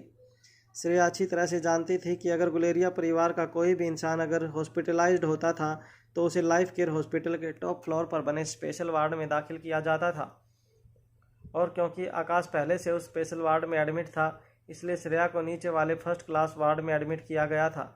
जैसे ही लिफ्ट के दरवाजे से श्रेया बाहर निकली, तब अचानक मयूर श्रेया के सामने आ गया। मयूर को सामने देखते ही श्रेया ने मयूर से पूछा, सच बताओ, क्या आकाश मर चुका है? श्रेया की बात सुनते ही मयूर कुछ देर के लिए फटी हुई आंखों से श्रेया को देखता रहा। फिर अचानक ही झूठ मूठ मुस्कुराते हुए मयूर ने श्रेया से कहा, यह क्या कह रही हो तुम?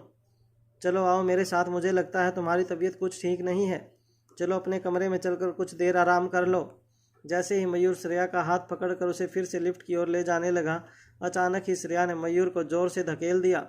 श्रेया को इस तरह का बर्ताव देखकर मयूर और उसके आदमी हैरान रह गए। किसी की समझ में नहीं आ रहा था कि श्रेया को कैसे कंट्रोल करें। श्रेया तेजी से स्पेशल वार्ड की ओर अपने कदम आगे बढ़ाने लगी। मयूर दौड़कर श्रेया के पीछे गया। तेज चल रही श्रेया से मयूर कहने लगा, अरे तुम क्या कर रही हो? देखो, डॉक्टर ने स्ट्रिक्ट इंस्ट्रक्शंस दिए हैं कि कुछ दिनों के लिए आकाश को कोई नहीं मिल सकता। जैसे ही मयूर ने यह बात कही, श्रेया ने अपने आगे बढ़ते हुए कदम रोक लिए और आंखों में गुस्सा लिए मयूर की ओर देखकर कहने लगी, क्यों? ऐसी क्या बीमारी हो गई है आकाश को जो तुम लोग मुझसे छुपा रहे हो? अनिका ने तो मुझसे कहा था कि आकाश को एक मामूली सा फ्रैक्चर हुआ है, और अगर उसका जख्म इतना ही मामूली है तो डॉक्टर ने उसे किसी से मिलने की इजाज़त क्यों नहीं दी है? मयूर के पास इस सवाल का कोई जवाब नहीं था। वह बस कुछ देर तक मन ही मन कुछ सोचता रहा। मयूर के चेहरे के एक्सप्रेशंस देखकर श्रेया ने फिर से अपने कदम स्पेशल वार्ड की ओर आगे बढ़ाना शुरू किया।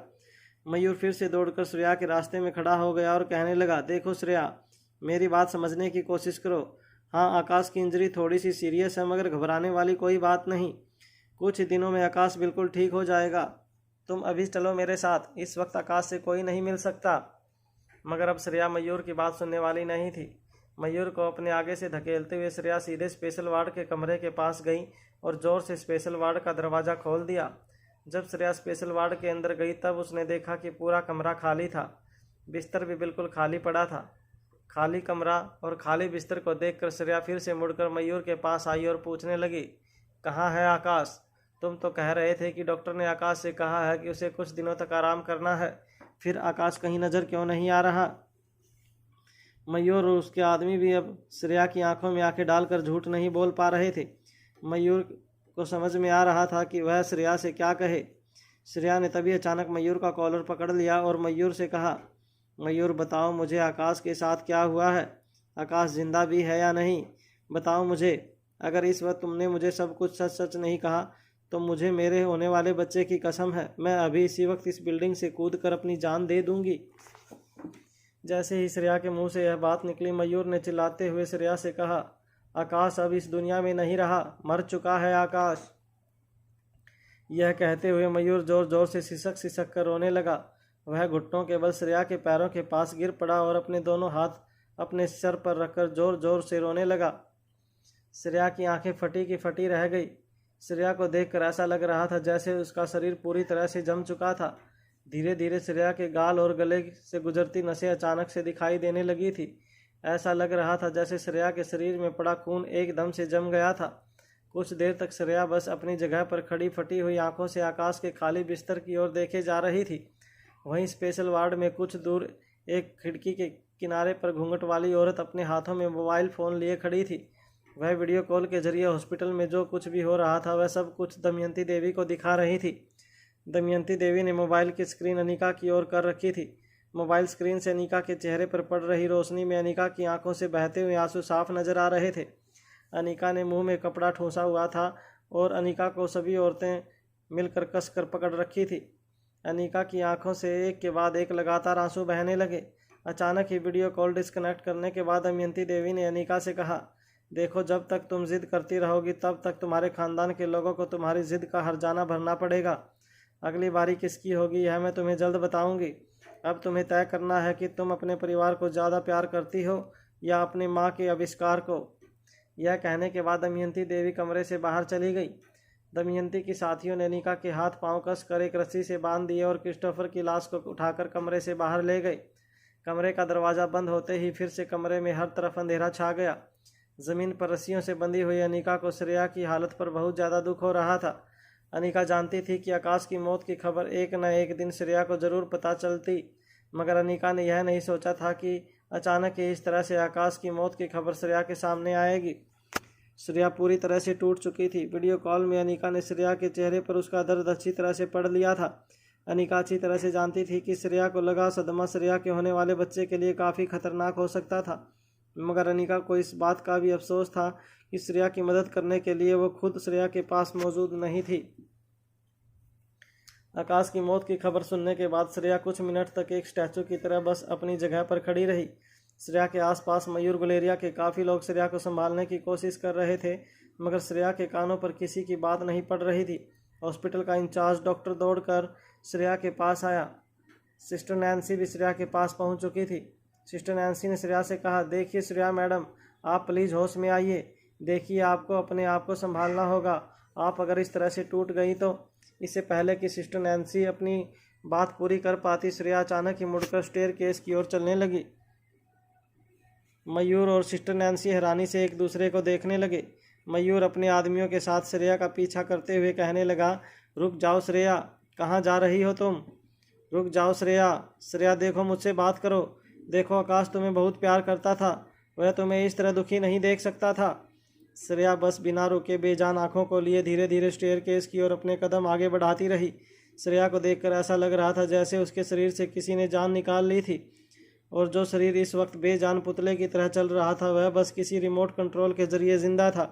श्रेया स्टेयरकेस के रास्ते सीढ़ियाँ उतरकर नीचे जाने लगी।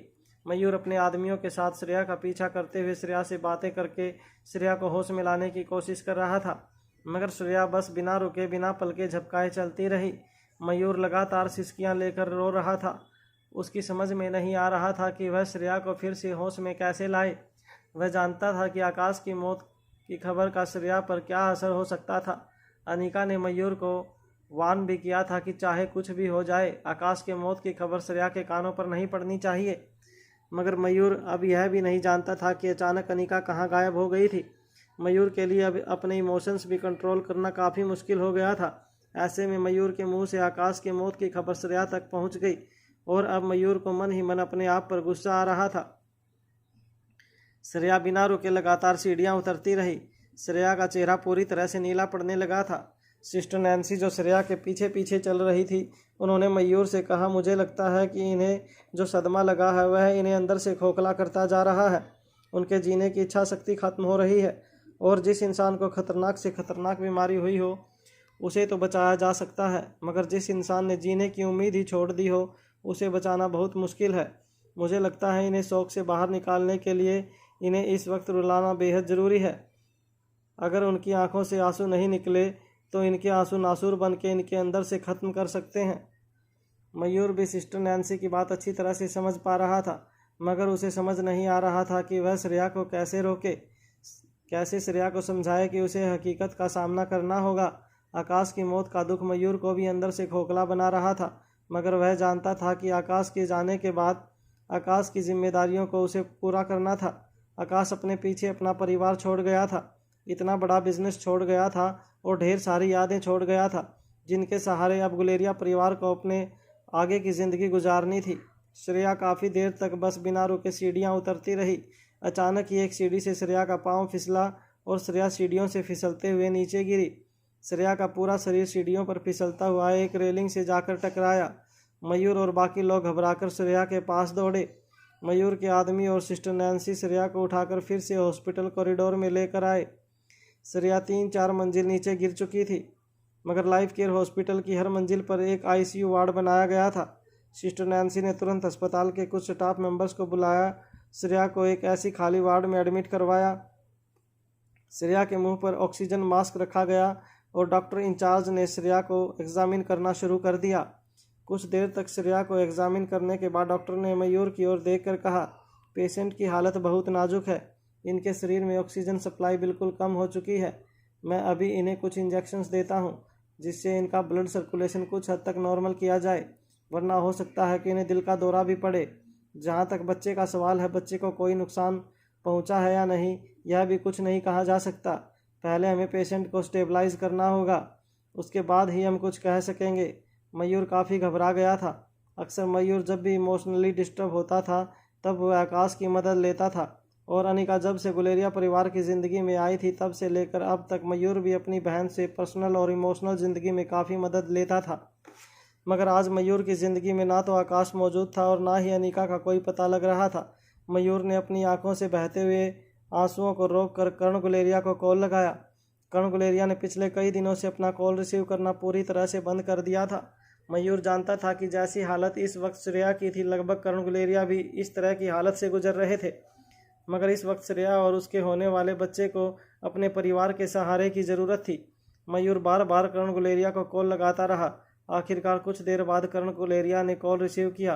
कॉल कनेक्ट होते ही तेज़ सांस ले रहे मयूर ने कर्ण गुलेरिया से कहा, अंकल आप जल्दी आ जाइए, श्रेया को पता नहीं क्या हुआ है। श्रेया को पता चल चुका है कि आकाश अब इस दुनिया में नहीं है। श्रेया की जान खतरे में है।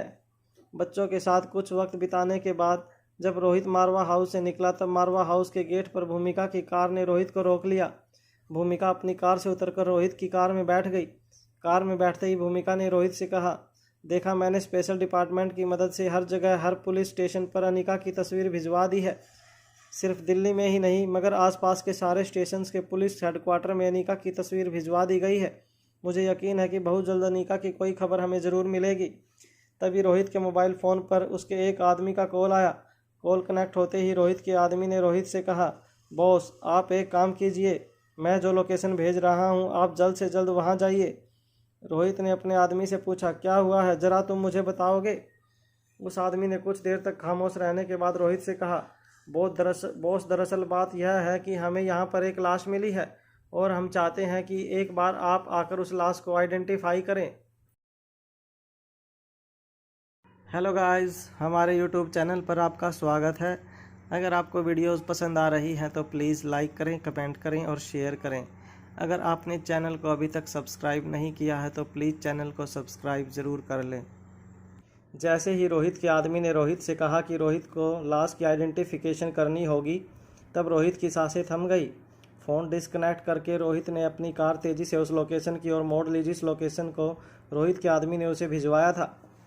रोहित को इतनी तेज़ी से कार चलाते हुए देखकर रोहित के बगल में बैठी भूमिका ने रोहित से पूछा, क्या हुआ रोहित, क्या कहा तुम्हारे आदमी ने? तुम इतनी तेज़ कार क्यों चला रहे हो? रोहित इस वक्त भूमिका के किसी भी सवाल का जवाब देने के मूड में नहीं नजर आ रहा था, मगर भूमिका ने फिर से अपनी आवाज़ ऊंची करते हुए जोर देकर रोहित से पूछा, अब तुम मुझे बताओगे भी कि क्या हो रहा है और तुम इतनी तेज़ कार क्यों चला रहे हो? रोहित ने धीमी और दबी हुई आवाज़ में कार का गियर बदलते हुए कार की स्पीड और भी ज़्यादा तेज़ करते हुए भूमिका से कहा, हमें एक लाश को आइडेंटिफाई करने जाना है। रोहित की बात सुनते ही भूमिका की आंखें भी फटी की फटी रह गई। कुछ ही देर में रोहित और भूमिका उस लोकेशन पर पहुंचे जिस लोकेशन पर आने के लिए रोहित के आदमी ने कहा था। लोकेशन पर पहुंचते ही रोहित और भूमिका ने देखा कि रोहित के लोगों के साथ साथ दिल्ली पुलिस के कई पुलिस हवलदार भी उस जगह पर नजर आ रहे थे। वो लोकेशन शहर से कुछ ही दूरी पर बने एक तालाब का किनारा था। तालाब के किनारे पर कई लोग हाथों में टॉर्च पकड़े हुए थे और तालाब के अंदर से किसी चीज़ को बाहर निकालने की कोशिश कर रहे थे। तभी रोहित के आदमी ने रोहित के पास आकर कहा, बॉस पता नहीं कैसे मगर हमने आपको कॉल किया, उसके बाद अचानक यहाँ पुलिस आ पहुँची और इस केस को अपने हाथ में ले लिया। रोहित ने अपने आदमी से पूछा, मगर यहाँ हो क्या रहा है और तुम किस लाश की बात कर रहे थे? रोहित के आदमी ने रोहित को समझाते हुए कहा, बॉस मैडम की तलाश करने के लिए मैंने अपने सारे आदमियों को काम पर लगा दिया था। दिल्ली और आसपास के हर इलाके में मैडम की छानबीन शुरू की गई। बॉस आप तो इस शहर को अच्छी तरह से जानते हैं, यहाँ कैसे कैसे हादसे होते हैं इसके बारे में भी आप अच्छी तरह से जानते हैं, और इसलिए मैंने अपने आदमियों से कहा था कि वह हर जगह पर अपनी नज़र रखें जहां लोग अक्सर किसी का मर्डर करने के बाद लाश डिस्पोज किया करते हैं। पिछले कुछ दिनों में कई ऐसी वारदातें हुई थी जहां गुनहगारों ने सबूत मिटाने के लिए लाशों को इस तालाब में फेंक दिया था। इसलिए हमारे आदमियों ने इस तालाब के अंदर गोता लगाकर यह पता लगाने की कोशिश की कि कहीं इस तालाब में कोई लाश तो मौजूद नहीं है। उनका शक सही निकला।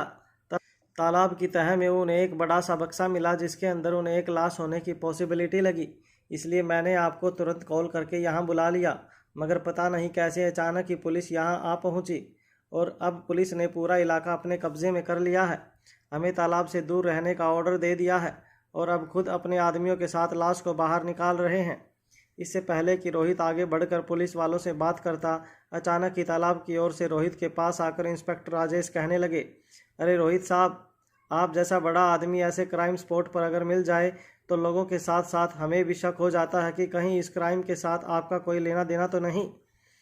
रोहित ने अपनी आवाज़ तेज़ करते हुए इंस्पेक्टर राजेश से कहा, किसकी लाश है ये? रोहित की बात सुनते ही इंस्पेक्टर राजेश ने एक जोर की सीटी बजाते हुए कहा, अरे रोहित मारवा साहब, अभी तक तो तालाब से बक्सा निकला नहीं कि आप यह भी पता चल गया कि बक्से के अंदर लाश है। जरा संभल कर ऐसी बातें किया कीजिए, वरना कहीं ऐसा ना हो जाए कि कल सुबह मुझे आप ही का अरेस्ट वारंट मेरे सीनियर ऑफिसर थमा दे और मजबूरन मुझे आपको अरेस्ट करना पड़े। रोहित ने अब वह सब्र नहीं था कि वह इंस्पेक्टर राजेश की गोल गोल बातें सुनता रहे, इसलिए इंस्पेक्टर राजेश की बात को पूरी तरह से अनसुना करते हुए रोहित तालाब की ओर आगे बढ़ने लगा। इंस्पेक्टर राजेश ने रोहित का पीछा करते हुए कहा, अरे सर, मानता हूँ आप बहुत बड़े आदमी हैं, इस पूरे शहर में आपका बहुत रुतबा है, मगर यह क्राइम सीन है। अगर यहाँ किसी ने आपको देख लिया तो मेरी नौकरी जा सकती है। समझने की कोशिश कीजिए, कानून अपने हाथ में मत लीजिए। इंस्पेक्टर राजेश की बातों को पूरी तरह से इग्नोर करके रोहित उस जगह पहुंचा जहां पुलिस के लोगों ने तालाब से बक्सा निकाल कर रखा था। जैसे ही पुलिस की एक टीम ने वह बक्सा खोला, आसपास खड़े सभी लोगों ने अपना नाक दबा लिया। बक्से से सड़ती हुई लाश की तेज़ बदबू आने लगी। बक्से में रखी लाश को एक प्लास्टिक की बड़ी सी चादर से लपेटा गया था। धीरे धीरे पुलिस की एक टीम ने उस प्लास्टिक कवर को जब हटाया तो रोहित यह देखकर चौंक गया कि वह लाश क्रिस्टोफर की थी। रोहित की आंखें फटी की फटी रह गई। रोहित के बगल में खड़ी भूमिका भी हैरान हो गई थी। भूमिका को यह ही बताया गया था कि क्रिस्टोफर सालों पहले ही मर चुका था, मगर आज इस तरह क्रिस्टोफर की लाश अपनी आंखों के सामने देखकर भूमिका भी चौंक गई थी। भूमिका हैरानी से अपने बगल में खड़े रोहित की ओर देखने लगी। भूमिका की आंखों में कई सवाल थे, मगर भूमिका भी जानती थी कि इस वक्त रोहित भूमिका के सवालों का जवाब चाहकर भी नहीं दे सकता था।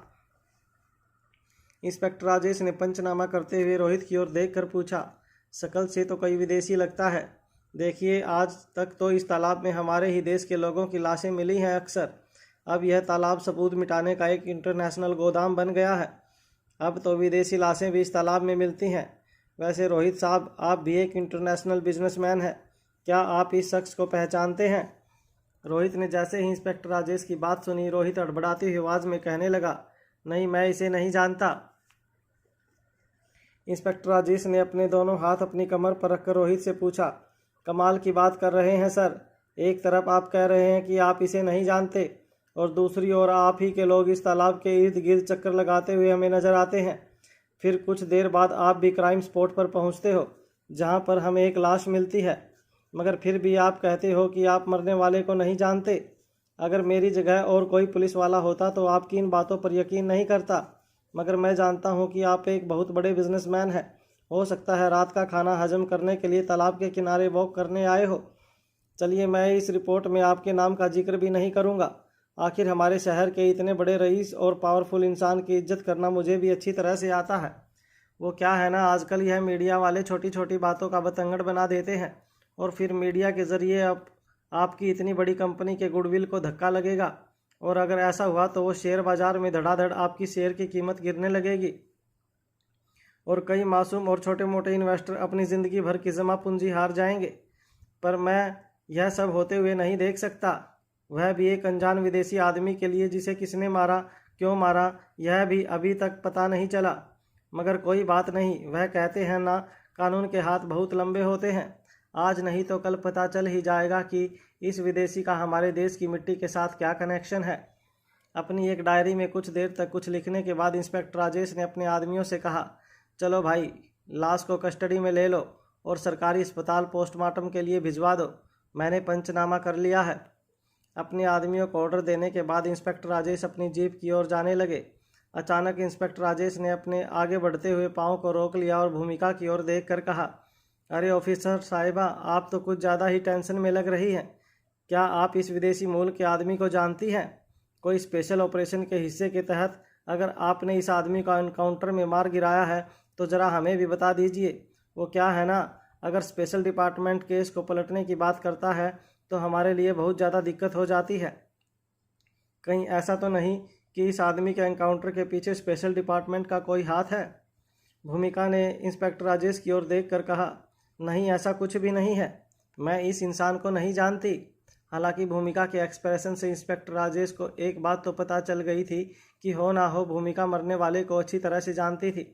इंस्पेक्टर राजेश ने मुस्कुराते हुए भूमिका को सैल्यूट किया और अपने लोगों के साथ जीप में बैठकर वहां से चला गया। पुलिस की टीम के जाते ही भूमिका ने रोहित की ओर देखकर पूछा, यह क्रिस्टोफर की लाश थी, मगर क्रिस्टोफर को तो मरे कई साल बीत चुके हैं, फिर वो अब तक जिंदा कैसे था? रोहित को कुछ देर खामोश खड़ा देखकर भूमिका ने रोहित से ऊंची आवाज़ में पूछा, मुझे बताओ जरा, ये सब क्या हो रहा है? रोहित, क्या क्रिस्टोफर की मौत पीछे अनीका की किडनैपिंग का राज छुपा है? देखो रोहित, मुझे बताओ कि हुआ क्या है यहाँ पर। क्रिस्टोफर की लाश को देखते ही रोहित समझ गया था कि हो ना हो अनीका की किडनैपिंग और क्रिस्टोफर का मर्डर सिर्फ एक ही चीज़ की ओर इशारा कर रहा था, V16 पावर ड्रग। कोई था जिसे V16 पावर ड्रग आज भी इस दुनिया में मौजूद है, इसके बारे में पता चल गया था, और जिसकी वजह से अनीका की किडनैपिंग हुई थी और क्रिस्टोफर की जान गई थी। मगर यह बातें रोहित किसी के साथ शेयर नहीं कर सकता था। रोहित ने धीरे से अपनी नज़रें उठाकर भूमिका की ओर देखा और कहा, देखो भूमिका, तुम बस इस वक्त इतना समझ लो कि अनीका किसी बहुत बड़ी मुसीबत में है। बाकी की बातें मैं तुम्हें इस वक्त नहीं बता सकता। हमें किसी भी तरह जल्द से जल्द अनीका तक पहुंचना होगा। अनीका की जान खतरे में है। रोहित की बात सुनकर भूमिका भी दंग रह गई। लाइफ केयर हॉस्पिटल में जब करण गुलेरिया पहुंचे तब मयूर ने उन्हें बताया, देखिए अंकल, मेरे पास और कोई रास्ता नहीं था। श्रेया से और कितनी देर तक मैं सच को छुपा पाता? मैं जानता हूं कि मेरी वजह से श्रेया इस वक्त बहुत बड़े खतरे में है। मेरा यकीन मानिए, मेरे पास और कोई रास्ता नहीं था। श्रेया बस आकाश के साथ बात करने की जिद पकड़ कर बैठी थी। वह सीधे आकाश के स्पेशल वार्ड के अंदर दरवाज़ा खोलकर दाखिल हो गई। उसे देखकर ऐसा लग रहा था जैसे उसने कहीं से यह सुन लिया था कि आकाश इस दुनिया में नहीं रहा। वह मेरी किसी बात पर यकीन नहीं कर रही थी। मजबूर होकर मुझे उसे सच्चाई बतानी पड़ी। मैं जानता था कि आकाश की सच्चाई जानने के बाद श्रेया और उसके होने वाले बच्चे पर खतरा बन सकता है। यह जो कुछ भी हुआ है वह सब मेरी वजह से हुआ है। मगर मैं क्या करता अंकल, ज़िंदगी में जो हमेशा मेरे साथ ढाल बनकर मजबूती से खड़ी रही वह अनिका भी इस वक्त मेरे साथ नहीं है। मुझे माफ़ कर दीजिएगा अंकल, मुझ में आकाश जैसी काबिलियत नहीं है। आकाश जितना समझदार नहीं हूँ मैं। मेरी तो कुछ समझ में नहीं आ रहा, बिना आकाश के हमारे परिवार का क्या होगा। मयूर सिसक सिसक कर रोने लगा। तभी अचानक मयूर के सर पर कर्ण ने हाथ रखते हुए कहा, अब हमें आकाश के बिना भी जीने की आदत डालनी होगी। मयूर हैरान होकर कर्ण की ओर देखने लगा। जब मयूर ने इस बार कर्ण को गौर से देखा तो कर्ण में काफ़ी बदलाव नजर आ रहा था। कर्ण ने फिर से वही सूट बूट पहन रखे थे जो वो अक्सर ऑफिस जाते वक्त पहना करते थे। उनके चेहरे पर फिर से वही समझदारी और पेशेंस नजर आने लगा था, जिस समझदारी और सब्र ने कर्ण को देश का सबसे बड़ा बिजनेस टाइकून बनाया था। मयूर के साथ साथ बात करने के बाद कर्ण सीधे श्रेया के आईसीयू वार्ड में जा पहुंचे। श्रेया अभी भी बेहोश थी। श्रेया का चेहरा पूरी तरह से नीला पड़ चुका था। श्रेया के इंचार्ज डॉक्टर ने कर्ण के पास आकर कहा, मुझे बड़े दुख के साथ कहना पड़ रहा है कि पेशेंट के पेट में जो बच्चा है उसकी जान खतरे में है। आकाश की मौत के बाद कर्ण ने अपने आप को पूरी दुनिया से बिल्कुल अलग कर दिया था। ऐसा लग रहा था जैसे उन्होंने जीने की सारी उम्मीदें छोड़ दी थी। ना तो खाना खाते थे और ना ही पानी की एक बूंद उन्होंने अपने गले से नीचे उतारी थी। मगर इस वक्त जो कर्ण श्रेया के हॉस्पिटल वार्ड में मौजूद थे वह बिल्कुल अलग कर्ण नजर आ रहे थे। यह वही कर्ण थे जिन्होंने अपनी जवानी के दिनों में गुलेरिया ग्रुप ऑफ इंडस्ट्रीज़ को आसमान की ऊंचाइयों तक पहुंचा दिया था। कर्ण ने फिर से वही सूट बूट पहने हुए थे जो वह किसी ज़माने में बड़ी बड़ी बिजनेस मीटिंग करते वक्त पहना करते थे। उन्हें देखकर ऐसा लग रहा था जैसे वह एक पूरी तरह से नए अवतार में नए सिरे से ज़िंदगी शुरू करने के लिए तैयार थे। जब डॉक्टर ने कहा कि श्रेया के पेट में पल रहे बच्चे की जान खतरे में है, तब कर्ण ने अपने कोट का बटन लगाते हुए श्रेया की ओर अपने कदम बढ़ाना शुरू किया। श्रेया हॉस्पिटल के बेड पर बिल्कुल निर्जीव लाश के जैसी नजर आ रही थी। श्रेया का चेहरा पूरी तरह से नीला पड़ चुका था। ऐसा लग रहा था मानो किसी भी वक्त श्रेया अपने शरीर को छोड़कर हमेशा के लिए अपने आकाश के पास जाने वाली थी। श्रेया के हॉस्पिटल बेड के ठीक बगल में बैठकर कर्ण ने धीमी मगर भारी आवाज़ में श्रेया के कानों के पास आकर कहा, मैंने आकाश के बिना जीना सीख लिया है। आकाश ने हमें सब कुछ दिया जो उसके बस में था। वह मेरा एक आदर्श बेटा था जिसने जीते जी सारी जिम्मेदारियां अपने कंधों पर उठाकर उन्हें बखूबी निभाई थी। यहाँ तक कि सभी लोग कहते हैं कि मेरी सारी जिम्मेदारियां आकाश ने मुझसे भी बेहतर तरीके से निभाई थी।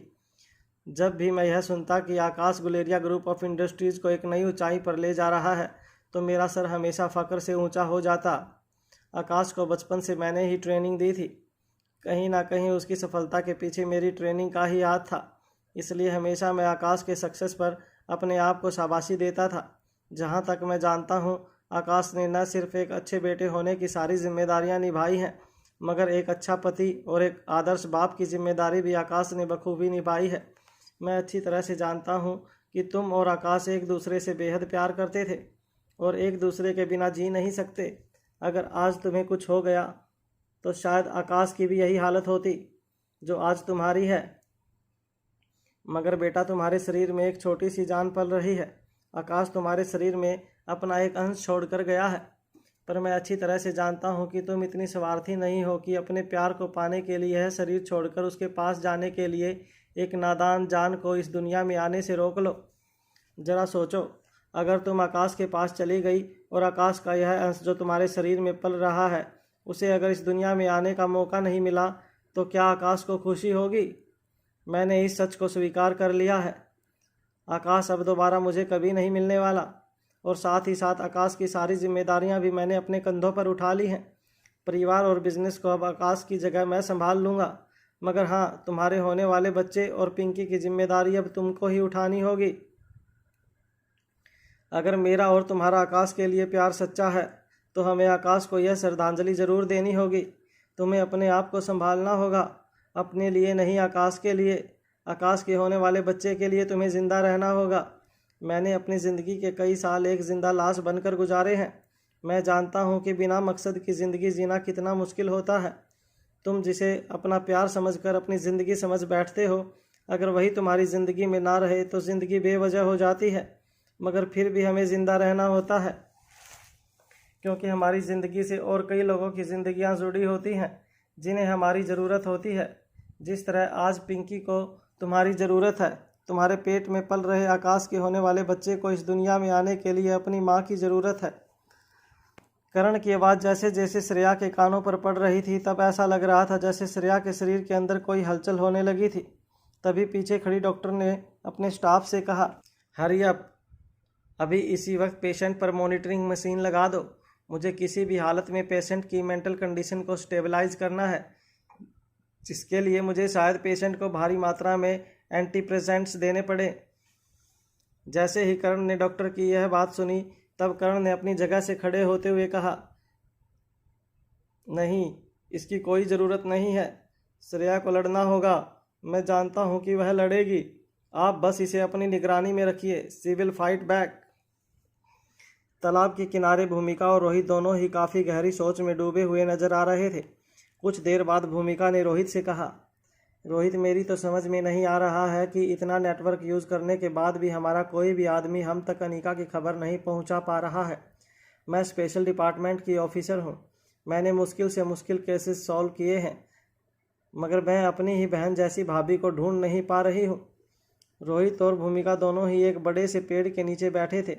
रोहित ने फ़ोन करके अपने आदमियों को तालाब के किनारे बुलाया था। तालाब के शांत पानी की ओर देखते हुए रोहित ने भूमिका से कहा, फिक्र मत करो, हम बहुत जल्द अनीका तक पहुंच जाएंगे। रोहित का कॉन्फिडेंस देखकर भूमिका ने पूछा, तुम इतने कॉन्फिडेंटली यह बात कैसे कह सकते हो रोहित? अनीका को गायब हुए कई घंटे बीत चुके हैं, अभी तक हमें उसका कोई सुराग भी नहीं मिला। ऊपर से पुलिस ने क्रिस्टोफर की लाश को अपनी हिरासत में ले लिया है। रोहित, चलो, मैं यह नहीं पूछती कि क्रिस्टोफर अगर जिंदा था तो यह बात तुमने मुझसे क्यों छुपाई थी, मगर ज़रा समझने की कोशिश करो। अगर क्रिस्टोफर के बारे में पुलिस को सब कुछ पता चल गया तो हम पर बहुत बड़ी मुसीबत आ सकती है। भूमिका की बात बीच में ही काटते हुए रोहित ने कहा, क्रिस्टोफर के नाम का कोई रिकॉर्ड नहीं है। सिर्फ हमारे ही देश में नहीं बल्कि पूरी दुनिया में कहीं पर भी क्रिस्टोफर का कोई लीगल रिकॉर्ड नहीं है। और फिर यहाँ की पुलिस तो क्रिस्टोफर को वैसे भी नहीं जानती। कुछ दिनों तक अनजान लावारिस लाश को अपनी कस्टडी में रखेंगे। जब उन्हें इस लाश का कोई भी रिश्तेदार या वारिस नहीं मिलेगा तो अपने आप ही लाश को डिस्पोज कर देंगे, मगर वह लोग हम तक नहीं पहुंच पाएंगे। जैसे ही रोहित ने भूमिका से यह बात कही, रोहित के कुछ लोग अपनी अपनी कारों से उतरकर तालाब के किनारे रोहित और भूमिका के पास आए। भूमिका ने हैरान होते हुए रोहित से पूछा, इन्हें यहाँ क्यों बुलाया है? रोहित ने अपने दोनों हाथ कमर पर रखते हुए भूमिका से कहा, क्योंकि मुझे पक्का यकीन है कि अनीका वही है जहाँ से क्रिस्टोफर की लाश आई है। भूमिका अभी भी रोहित की बात पर काफ़ी हैरान नजर आ रही थी। रोहित के आदमियों की ओर देखने के बाद भूमिका की नज़र कुछ स्नाइपर डॉग्स पर पड़ी। रोहित के कुछ आदमी एक बड़ी सी वैन से 4 बड़े स्नाइपर डॉग्स के गले में पट्टा बांधकर उन डॉग्स को रोहित और भूमिका के पास ला रहे थे। उन कुत्तों को देखकर हैरान भूमिका ने रोहित से पूछा, मेरी कुछ समझ में नहीं आ रहा है, तुम करना क्या चाहते हो? क्रिस्टोफर की लाश कहाँ से आई है, यह हमें कैसे पता चलेगा? आसपास कहीं भी किसी कार के टायर्स के मार्क्स भी नहीं नज़र आ रहे हैं। अगर किसी भी व्हीकल के टायर्स के मार्क्स हमें आसपास नज़र आते तो हम कोई अंदाज़ा भी लगा सकते थे, मगर बिना निशान के हम कैसे पता चलेगा कि क्रिस्टोफर की लाश कहाँ से आई थी? तभी रोहित धीरे धीरे तालाब के किनारे की ओर अपने कदम आगे बढ़ाने लगा। जिस पुराने से लग रहे बक्से में क्रिस्टोफर की लाश मिली थी, रोहित के आदमी स्नाइपर डॉग्स को उसी बक्से के पास ले गए। सारे कुत्तों ने बड़े ही ध्यान से उस बक्से को सूंघना शुरू कर दिया। कुछ सेकंड बक्से को स्मेल करने के बाद वह कुत्ते अचानक ही जंगल की ओर देखकर भौंकने लगे। ऐसा लग रहा था जैसे जो गंध उन्हें बक्से से महसूस हुई थी वही गंध उन्हें जंगल की ओर खींच रही थी। रोहित के आदमी कुत्तों का पीछा करते हुए जंगल की ओर जाने लगे। रोहित भी कुत्तों को फॉलो करता हुआ उनके पीछे पीछे अपने कदम आगे बढ़ाने लगा। कुत्ते क्रिस्टोफर की लाश की गंध को महसूस करते हुए जंगल के बीच से रास्ता बनाकर आगे बढ़ने लगे। रोहित के आदमी रोहित और भूमिका के साथ कुत्तों का पीछा करते करते घने जंगलों के बीच पहुंच गए। रोहित के आदमी जो स्नाइपर डॉग्स अपने साथ लाए थे वह कई सालों से ट्रेन किए हुए स्नाइपर डॉग्स थे। बारूद से लेकर इंसान की गंध तक यह स्नाइपर डॉग्स हर चीज़ को सूंघकर उस चीज़ की एग्जैक्ट लोकेशन बता सकते थे। रोहित के कई बिजनेस में एक बिजनेस सेफ डिपॉजिट वॉलेट का भी था और अक्सर खुद की सेफ्टी और सिक्योरिटी के लिए भी कई सारे मॉडल इक्विपमेंट के साथ साथ इन स्नाइपर डॉग्स को भी रखा जाता था ताकि वो खास करके बारूद की पहचान कर सकें। अगर कोई खतरनाक हथियार या बारूद लेकर सेफ डिपॉजिट वॉलेट के अंदर दाखिल होता तो तुरंत यह कुत्ते उनके शरीर में या उनके सामान में लगे बारूद को सूंघकर उस क्रिमिनल की पहचान कर सकते थे। यह सारे कुत्ते हाईली ट्रेन किए हुए होते थे, जिन्हें खासकर इमरजेंसी के लिए ट्रेन किया गया था। इनमें से कुछ कुत्ते आर्मी से रिटायर किए हुए कुत्ते भी थे, और रोहित इन कुत्तों के मालिक को अच्छी खासी सैलरी देकर सालों से अपने साथ रखता था। मगर रोहित ने कभी भी यह नहीं सोचा था कि किसी दिन अनीका को ढूंढने के लिए रोहित को इन बेजुबान जानवरों की मदद लेनी होगी। 4 कुत्ते एक ही डायरेक्शन में लगातार आगे बढ़ते रहे। कुत्तों के मालिक कुत्तों के गले में बंधे हुए बेल्ट को पकड़कर उनके पीछे पीछे जंगलों की चट्टानों से गुजरने लगे। लगभग 1 घंटा बीत गया था। कुत्ते जंगलों के रास्तों से गुजरते हुए एक छोटी सी झील के पास पहुंचे। उस झील के पास पहुंचते ही सारे कुत्ते झील की दूसरी ओर देखकर भौंकने लगे। रोहित और भूमिका की समझ में नहीं आ रहा था कि क्रिस्टोफर की लाश को हथियारों ने झील का रास्ता किस तरह पार करवाया होगा। रोहित के आदमी हर तरफ छानबीन करने लगे। तभी रोहित के एक आदमी ने जोर से आवाज़ लगाते हुए अपने साथियों से कहा, यहाँ पर एक रास्ता है उस तरफ जाने का। उस आदमी की आवाज़ सुनते ही रोहित और भूमिका दौड़कर उस आदमी के पास गए। रोहित ने देखा कि पानी की सतह के नीचे एक लंबी सी दीवार थी। वह शायद किसी ज़माने में कोई डैम हुआ करता था, जिसके ऊपर से अब पानी गुजरने की वजह से वह डैम दिखाई नहीं देता था। इस डैम की दीवार के सहारे झील को पार किया जा सकता था। डैम की दीवार पर पांव रखने के बाद झील का पानी सिर्फ घुटनों तक आता था, मगर रात के अंधेरे में पानी बिल्कुल काला नजर आ रहा था, जिसकी वजह से डैम की दीवार को देख पाना काफ़ी मुश्किल था। सारे स्नाइपर डॉग्स तैयार कर झील पार करने लगे। बाकी सारे लोग बड़े ही ध्यान से एक दूसरे का हाथ पकड़कर झील पार करने लगे। रोहित और भूमिका दोनों यह बात अच्छी तरह से जानते थे कि भले ही पानी का बहाव ज़्यादा तेज नहीं था, मगर दुनिया का सबसे अच्छा स्विमर भी अगर बैलेंस खोकर झील के पानी में डूबता है तो उसके लिए अपनी जान बचाना बेहद मुश्किल हो सकता था। रोहित और भूमिका एक दूसरे का हाथ पकड़कर बड़े ही ध्यान से डैम की दीवार पर धीरे धीरे अपने कदम आगे बढ़ाने लगे। कुछ ही मीटर का फासला तय करने के लिए 20 मिनट रोहित और भूमिका को पानी में चलना पड़ा। जैसे ही कुत्तों ने झील पार की, वह फिर से ज़मीन को सूंघते हुए तेजी से आगे बढ़ने लगे। इस बार सभी के कदम काफ़ी तेज हो गए थे। कुत्तों के भौंकने की आवाज़ सुनकर रोहित और भूमिका को एहसास हो गया था कि बहुत ही जल्द कुत्ते अपनी मंजिल तक पहुंचने वाले हैं। कुछ देर बाद जंगलों की झाड़ियों से जब रोहित और भूमिका बाहर निकले तो वह यह देखकर हैरान हो गए कि जंगल के बीचों बीच एक बड़ा सा हाईवे नजर आ रहा था। इसका मतलब साफ था कि इस हाईवे के रास्ते क्रिस्टोफर की लाश को जंगल के तालाब की ओर ले जाया गया था। कुत्ते जब हाईवे पर पहुंचे तो अचानक कुत्ते हाईवे के दोनों ओर देखकर जोर जोर से भौंकने लगे। कुत्ते कभी अपनी लेफ्ट साइड देखते तो कभी अपनी राइट साइड। ऐसा लग रहा था जैसे क्रिस्टोफर की गंध उन्हें रास्ते के दोनों तरफ से महसूस हो रही थी। यह देखकर रोहित और भूमिका दोनों चौंक गए। रोहित ने तुरंत ही एक डॉग ट्रेनर को अपने पास बुलाकर पूछा, यह क्या हो गया है इनको? एक इंसान की लाश दोनों ओर से कैसे आ सकती है? अगर हमें पता चले कि उस आदमी की लाश कौन सी तरफ से लाई गई थी तो छानबीन करने में आसानी होगी। डॉग का ट्रेनर भी बड़ा हैरान और परेशान था। वह कहने लगा, सर मेरी भी कुछ समझ में नहीं आ रहा है, यह इतना अजीब बर्ताव क्यों कर रहे हैं? मैंने यह तो कई बार देखा है कि अगर किसी लाश को किसी वैन या किसी व्हीकल में लाया गया हो तो यह कुत्ते उन्हें ज़्यादा देर तक फॉलो नहीं कर सकते, मगर मैंने यह पहली बार देखा है कि लाश को अगर इस जंगल से ले जाया गया था तो यह कुत्ते क्यों डिसाइड नहीं कर पा रहे थे कि लाश जिस गाड़ी में आई थी वह गाड़ी कौन सी दिशा से आई थी। तभी भूमिका ने रोहित के कंधे पर हाथ रखते हुए कहा, मैं समझ गई, ऐसा कैसे हो सकता है? बिल्कुल हो सकता है। डॉग ट्रेनर और रोहित दोनों भूमिका को हैरानी से देखने लगे। तभी भूमिका ने कहा, हम जिस दुश्मन को तलाश कर रहे हैं वह कोई मामूली दुश्मन नहीं है, वह बहुत ही चालाक है। ऐसा दिमाग किसी मामूली क्रिमिनल का नहीं हो सकता। रोहित ने हैरान होकर भूमिका से पूछा, तुम कहना क्या चाहती हो?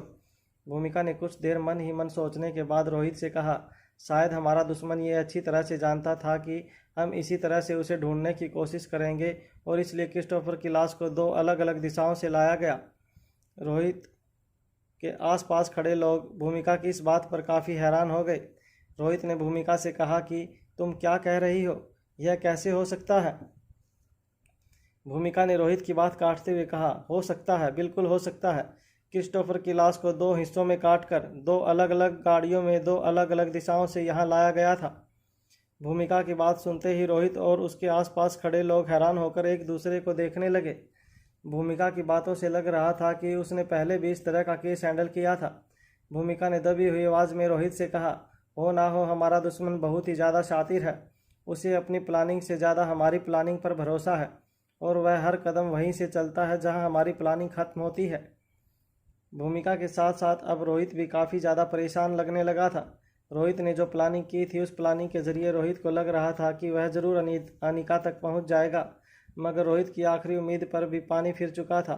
दुश्मन रोहित को किस दिशा से लेकर आए थे, ये समझ में नहीं आ रहा था। उसे समझ में नहीं आ रहा था कि वह अपनी अनीका तक पहुंचने का सुराग कैसे ढूंढे। तभी रोहित के पास अचानक रोहित का वह आदमी आया जिसे रोहित ने क्रिस्टोफर पर नज़र रखने का काम सौंपा था। तेज सांस ले रहे उस आदमी ने रोहित को लोगों की भीड़ से दूर ले जाकर धीमी आवाज़ में कहा, बॉस, मेरी तो समझ में नहीं आ रहा है कि क्रिस्टोफर जिंदा था। इस बारे में किसी को पता कैसे चल सकता है। अपने आदमी की बात सुनकर रोहित भी गहरी सोच में डूब गया। रोहित को उस आदमी के साथ अकेले में कुछ बातें करते हुए देखकर भूमिका भी रोहित के पास आ गई। भूमिका ने इस बार अपनी आवाज़ में थोड़ी सख्ती लाते हुए रोहित से कहा, देखो रोहित, अगर कोई बात है तो मुझे बताओ, मुझसे अब कुछ छुपाना मत। अगर अनीका तक पहुंचना चाहते हो तो मुझे भी हर बात खुलकर बताओ। हो सकता है कि हम दोनों मिलकर अनीका तक ज़्यादा तेज़ी से पहुंच सकें। रोहित जानता था कि अब भूमिका से ज़्यादा देर तक बातें छुपाने का कोई मतलब नहीं था। रोहित ने अपने आदमी की ओर इशारा करते हुए भूमिका से कहा, यह वही आदमी है जो पिछले कुछ वक्त से क्रिस्टोफर पर निगरानी रख रहा था। वेस्ट इंडीज़ और अमेरिका के बीच में बने एक टापू पर मैंने क्रिस्टोफर को शिफ्ट कर दिया था। वह दोबारा हैवानियत के रास्ते पर ना चले, इसलिए मैंने अपने आदमियों को उस पर नज़र रखने के लिए कहा था। क्रिस्टोफर कभी कभी यहाँ अलेक्जेंडर को देखने के लिए आया जाया करता था। उसके बाद रोहित की बात आगे बढ़ाते हुए रोहित के आदमी ने भूमिका से कहा, मैडम, मैं हमेशा की तरह क्रिस्टोफर को अपने साथ दिल्ली ले आया। एयरपोर्ट पर उतरने के बाद सीधे हम अलेक्जेंडर बाबा के स्कूल के पास चले गए। पता नहीं क्या हुआ, मगर पलक झपकते ही जैसे क्रिस्टोफर हमारी आंखों के सामने से गायब हो गया। उस आदमी की यह बात सुनते ही भूमिका हैरान रह गई। भूमिका ने उस आदमी से कहा कि तुम क्या कह रहे हो? क्रिस्टोफर एक 6 फुट का हट्टा कट्टा इंसान है, ऐसे कैसे तुम्हारी आंखों के सामने से गायब हो सकता है? उस आदमी ने कांपती हुई आवाज़ में भूमिका से कहा, मैं सच कह रहा हूँ मैडम। अलेक्जेंडर बाबा के स्कूल के सामने हम लोग अपनी कार में अलेक्जेंडर बाबा का इंतज़ार कर रहे थे। सड़क के किनारे क्रिस्टोफर अलेक्जेंडर बाबा का इंतज़ार कर रहा था। अचानक रास्ते पर ट्रैफिक जाम हो गया। ट्रैफिक क्लियर होते ही जब मैंने सड़क के उस पार देखा तो क्रिस्टोफर गायब हो चुका था। हम लोगों ने हर तरफ क्रिस्टोफर को ढूंढने की कोशिश की, मगर वह हमें कहीं नहीं मिला। मेरी समझ में नहीं आ रहा है कि ऐसा कैसे हो गया, मगर क्रिस्टोफर की मौत ने यह बात पक्की कर दी है कि क्रिस्टोफर खुद नहीं भागा था, उसे किसी ने वहाँ से किडनैप किया था। उस आदमी की यह बात रोहित और भूमिका दोनों के लिए चौंकाने वाली बात थी। एक पल के लिए रोहित को भी शक हुआ था कि शायद क्रिस्टोफर इतने दिनों तक शरीफ होने का सिर्फ ढोंग कर रहा था और किसी तरह रोहित के चंगुल से भाग निकलने की प्लानिंग कर रहा था, और मौका मिलते ही रोहित के आदमियों की आंखों में धूल झोंक कर वह फरार हो गया था। मगर उस आदमी की बातों से यह साफ हो गया था कि क्रिस्टोफर नहीं भागा था, उसे किसी ने किडनैप किया था। इससे पहले कि भूमिका रोहित से कुछ कह पाती, रोहित ने भूमिका की बात काटते हुए कहा, मेरे ख्याल से अनीका और क्रिस्टोफर का किडनैपर एक ही है। रोहित की बात सुनते ही भूमिका की सांसें भी तेज होने लगी थी। कुछ देर मन ही मन कुछ सोचने के बाद भूमिका ने रोहित के उस आदमी से पूछा, अच्छा मुझे बताओ, उस जगह पर तुमने ऐसी कोई चीज़ देखी थी जो थोड़ी सी अनयूजुअल थी? मेरा मतलब है कि कोई ऐसी चीज़ जिस पर तुम्हें शक हो। मैं नहीं जानती कि वह चीज़ क्या हो सकती है, मगर अपने दिमाग पर जोर डालो और ज़रा मुझे बताओ कि क्रिस्टोफर जहाँ पर खड़ा था वहाँ तुम्हें कोई ऐसा शख्स दिखाई दिया जिस पर तुम्हें शक हो? अपने दिमाग पर काफ़ी जोर डालने के बाद उस आदमी ने कहा, नहीं मैडम, क्रिस्टोफर के आसपास कोई नहीं खड़ा था। वह अकेला एक पेड़ का सहारा लेकर खड़ा था। फिर अचानक रास्ते पर ट्रैफिक जाम हो गया और देखते ही देखते क्रिस्टोफर हमारी नज़रों के सामने से गायब हो गया। भूमिका ने अपने दोनों हाथ अपनी कमर पर रख दिए। कुछ देर मन ही मन कुछ सोचने के बाद भूमिका ने उस आदमी से कहा, अच्छा तुम बार बार यह दोहरा रहे हो कि अचानक ट्रैफिक जाम हो गया, अचानक ट्रैफिक जाम हो गया। रास्ते पर ट्रैफिक जाम होना आम बात है, मगर तुम जाने अनजाने में बार बार एक ही शब्द पर जोर दे रहे हो कि ट्रैफिक अचानक जाम हो गया। भूमिका का सवाल सुनते ही मानो उस आदमी के दिमाग में एक बिजली सी चमकी। उस आदमी ने कुछ देर मन ही मन सोचने के बाद भूमिका से कहा, हाँ मैडम, वह इसलिए क्योंकि वह रास्ता ज़्यादातर स्कूल आने जाने वाले बच्चों के लिए ही इस्तेमाल होता है। वहाँ शहर का ट्रैफिक आम तौर पर नहीं होता है, मगर मेरे ख्याल से रास्ते के चौराहे पर कुछ औरतों का किसी कार के साथ एक छोटा सा एक्सीडेंट हो गया था और वह औरतें ड्राइवर के साथ काफ़ी बहस कर रही थी, जिसकी वजह से पूरा ट्रैफिक जाम हो गया था। उस आदमी की बात सुनने के बाद रोहित और भूमिका दोनों हैरानी से एक दूसरे को देखने लगे। रोहित ने उस आदमी से तेज आवाज़ में पूछा, औरतें मतलब कैसी औरतें? मेरा मतलब है क्या तुमने उन औरतों को देखा? क्या तुम उनका हुलिया बता सकते हो? तभी रोहित के आदमी ने एक लंबी सांस छोड़ते हुए कहा, नहीं, उनके हुलिये के बारे में तो मैं कुछ नहीं कह सकता, क्योंकि उन सारी औरतों ने घूंघट ओढ़ रखा था। यह बात सुनते ही रोहित के चेहरे का रंग बदल गया। साथ ही साथ रोहित के पास खड़ी भूमिका भी काफ़ी शॉक्ड थी। रोहित और भूमिका दोनों ने लगभग एक साथ उस आदमी की ओर फटी हुई आंखों से देखते हुए कहा, घूंघट वाली औरतें?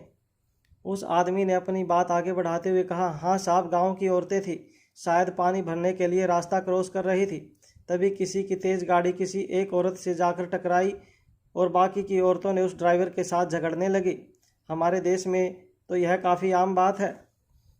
तभी भूमिका ने उस आदमी की बात काटते हुए कहा, हमारे देश में यह आम बात है, मगर अचानक ही मेरी ज़िंदगी में पिछले 2 दिनों में घूंघट वाली औरतों का यह दूसरी बार जिक्र हो रहा है। भूमिका ने रोहित की ओर देखकर कहा, रोहित, अनिका भी घूंघट वाली औरतों के बारे में बात कर रही थी। जब मेरी अनिका के साथ आखिरी बार बात हुई थी तब अनिका भी घूंघट वाली औरतों का कुछ जिक्र कर रही थी। वह क्या कहना चाहती थी वह बात तो मैं ठीक से नहीं समझ पाई, मगर वह कह रही थी कि आकाश के एक्सीडेंट स्पॉट पर सीसीटीवी कैमरा में जो घूंघट वाली औरतें नजर आ रही थी उनका वहां होना कोई आम बात नहीं था। वह औरतें सर पर पानी का घड़ा लिए तो जा रही थी, मगर वहां आसपास कोई नदी, तालाब या कुआं मौजूद ही नहीं था। फिर वह औरतें कहाँ जा रही थी? रोहित भी भूमिका की बात सुनकर काफ़ी हैरान रह गया। रोहित ने भूमिका की बात पूरी होते ही भूमिका से कहा, अलेक्जेंडर भी किसी घूंघट वाली औरत की बात कर रहा था, मगर जब मैं और बाकी आदमियों ने उस औरत को ढूंढने की कोशिश की तो हमें कहीं भी कोई नहीं नजर आया। कुछ देर मन ही मन कुछ सोचने के बाद भूमिका ने अचानक ही अपनी जेब से अपना फ़ोन निकाला। फ़ोन में कुछ देर तक कोई चीज़ ढूंढने के बाद भूमिका ने अचानक वह फ़ोन स्क्रीन रोहित के आदमी की ओर घुमाते हुए पूछा, जरा देखो, क्या यही औरतें हैं? भूमिका के पास वह वीडियो मौजूद था जो उस सीसीटीवी कैमरे से मिला था। भूमिका ने वीडियो ठीक उस जगह पॉज किया था जहां उस सीसीटीवी कैमरे में उन घूंघट वाली औरतों की तस्वीर नजर आ रही थी। वीडियो थोड़ा सा धुंधला था, इसलिए बड़ी ही बारीकी से उस वीडियो में घूंघट वाली औरतों की तस्वीर देखने के बाद रोहित के आदमी ने रोहित की ओर फटी हुई आंखों से देखा और कहा, सर, यही औरतें थी, बिल्कुल यही लिबास। आई एम श्योर जिन औरतों ने अलेक्जेंडर बाबा के स्कूल के आगे ट्रैफिक रोक रखा था वह यही औरतें थीं। रोहित और भूमिका दोनों ही बड़ी बड़ी आंखों से एक दूसरे को देखने लगे। तेज सांसें ले रही भूमिका ने रोहित से पूछा, अच्छा रोहित, अलेक्जेंडर ने तुम्हें इन घूंघट वाली औरतों के बारे में क्या बताया था? रोहित ने भूमिका को समझाते हुए कहा, अलेक्जेंडर ने मुझसे कहा कि जब वह बार बार अनिका के नंबर पर कॉल करके उसके साथ कनेक्ट करने की कोशिश कर रहा था, तब हर बार अनिका का कॉल डिस्कनेक्ट हो जाता था, मगर फिर अचानक एक बार अनिका का कॉल कनेक्ट हुआ, मगर कनेक्ट होने के बाद उसे अनिका की कोई आवाज़ सुनाई नहीं दी, बल्कि उसे कुछ औरतों के भजन कीर्तन की आवाज़ सुनाई दे रही थी। कुछ सेकंड बाद फ़ोन डिस्कनेक्ट हो गया और उसके बाद फिर से अनिका ने कॉल रिसीव करना बंद कर दिया, मगर फिर अचानक अलेक्जेंडर को वही धुन मारवा हाउस के गेट पर सुनाई दी। अलेक्जेंडर ने जब उस औरत का पीछा किया तो वह औरत ठीक वही भजन गा रही थी जो भजन अलेक्जेंडर को फ़ोन पर सुनाई दी थी। जब हमने उस औरत को ढूंढने की कोशिश की तो हमें वह औरत कहीं नज़र नहीं आई। अलेक्जेंडर ने मुझे बताया कि उस औरत ने घूंघट ओढ़ रखा था। भूमिका, क्या तुम्हें लगता है कि इन सब बातों का अनिका की किडनैपिंग के साथ कोई कनेक्शन है? भूमिका ने भी इस बार अपनी आवाज़ ऊंची करते हुए कहा, जरूर, इन घूंघट वाली औरतों का अनिका की किडनैपिंग के साथ जरूर कोई कनेक्शन है। भूमिका की बात सुनते ही रोहित ने भूमिका से कहा, ठीक है, तुम मुझे वह वीडियो फुटेज दे दो, मैं अभी पता लगवाता हूँ कि इस तरह के कपड़े पहनने वाली औरतें हमारे शहर के किस इलाके में रहती हैं। तभी भूमिका ने रोहित को ऐसा करने से रोकते हुए कहा, इस शहर में नहीं मिलेंगी यह औरतें। रोहित भूमिका की बात सुनकर हैरान हो गया। भूमिका ने अपनी बात आगे बढ़ाते हुए रोहित से कहा, ये औरतें शहर की नहीं हैं, इनका लिबास, इनका पहनावा, इनकी चाल ढाल देखकर यह लगता है कि ये औरतें राजस्थान में रहने वाली औरतें हैं। औरतों ने घूंघट ओढ़ रखा है, हमारे पास इनकी कोई आइडेंटिटी नहीं है जिसके ज़रिए हम इन तक पहुंच पाएँ। राजस्थान इतना बड़ा स्टेट है, ज़्यादातर रेगिस्तान के आसपास रहने वाली औरतें इसी तरह के कपड़े पहनती हैं। अब इतने बड़े स्टेट में उन्हें ढूंढना इम्पॉसिबल है। तभी रोहित ने जोर से अपना एक हाथ अपनी कार पर पटकते हुए भूमिका से कहा, पॉसिबल है, सब कुछ पॉसिबल है। रोहित ने मुड़कर अपने आदमियों से चिल्लाते हुए कहा, तुम सब अभी इसी वक्त राजस्थान जाने के लिए निकलो। हर गली हर चौराहे पर अनीका की तस्वीर दिखाओ और अगले 2 घंटे में अनीका को मेरे पास ले आओ। हमारे सारे आदमी, हमारी सारी ताकत अनीका को ढूंढने में लगा दो।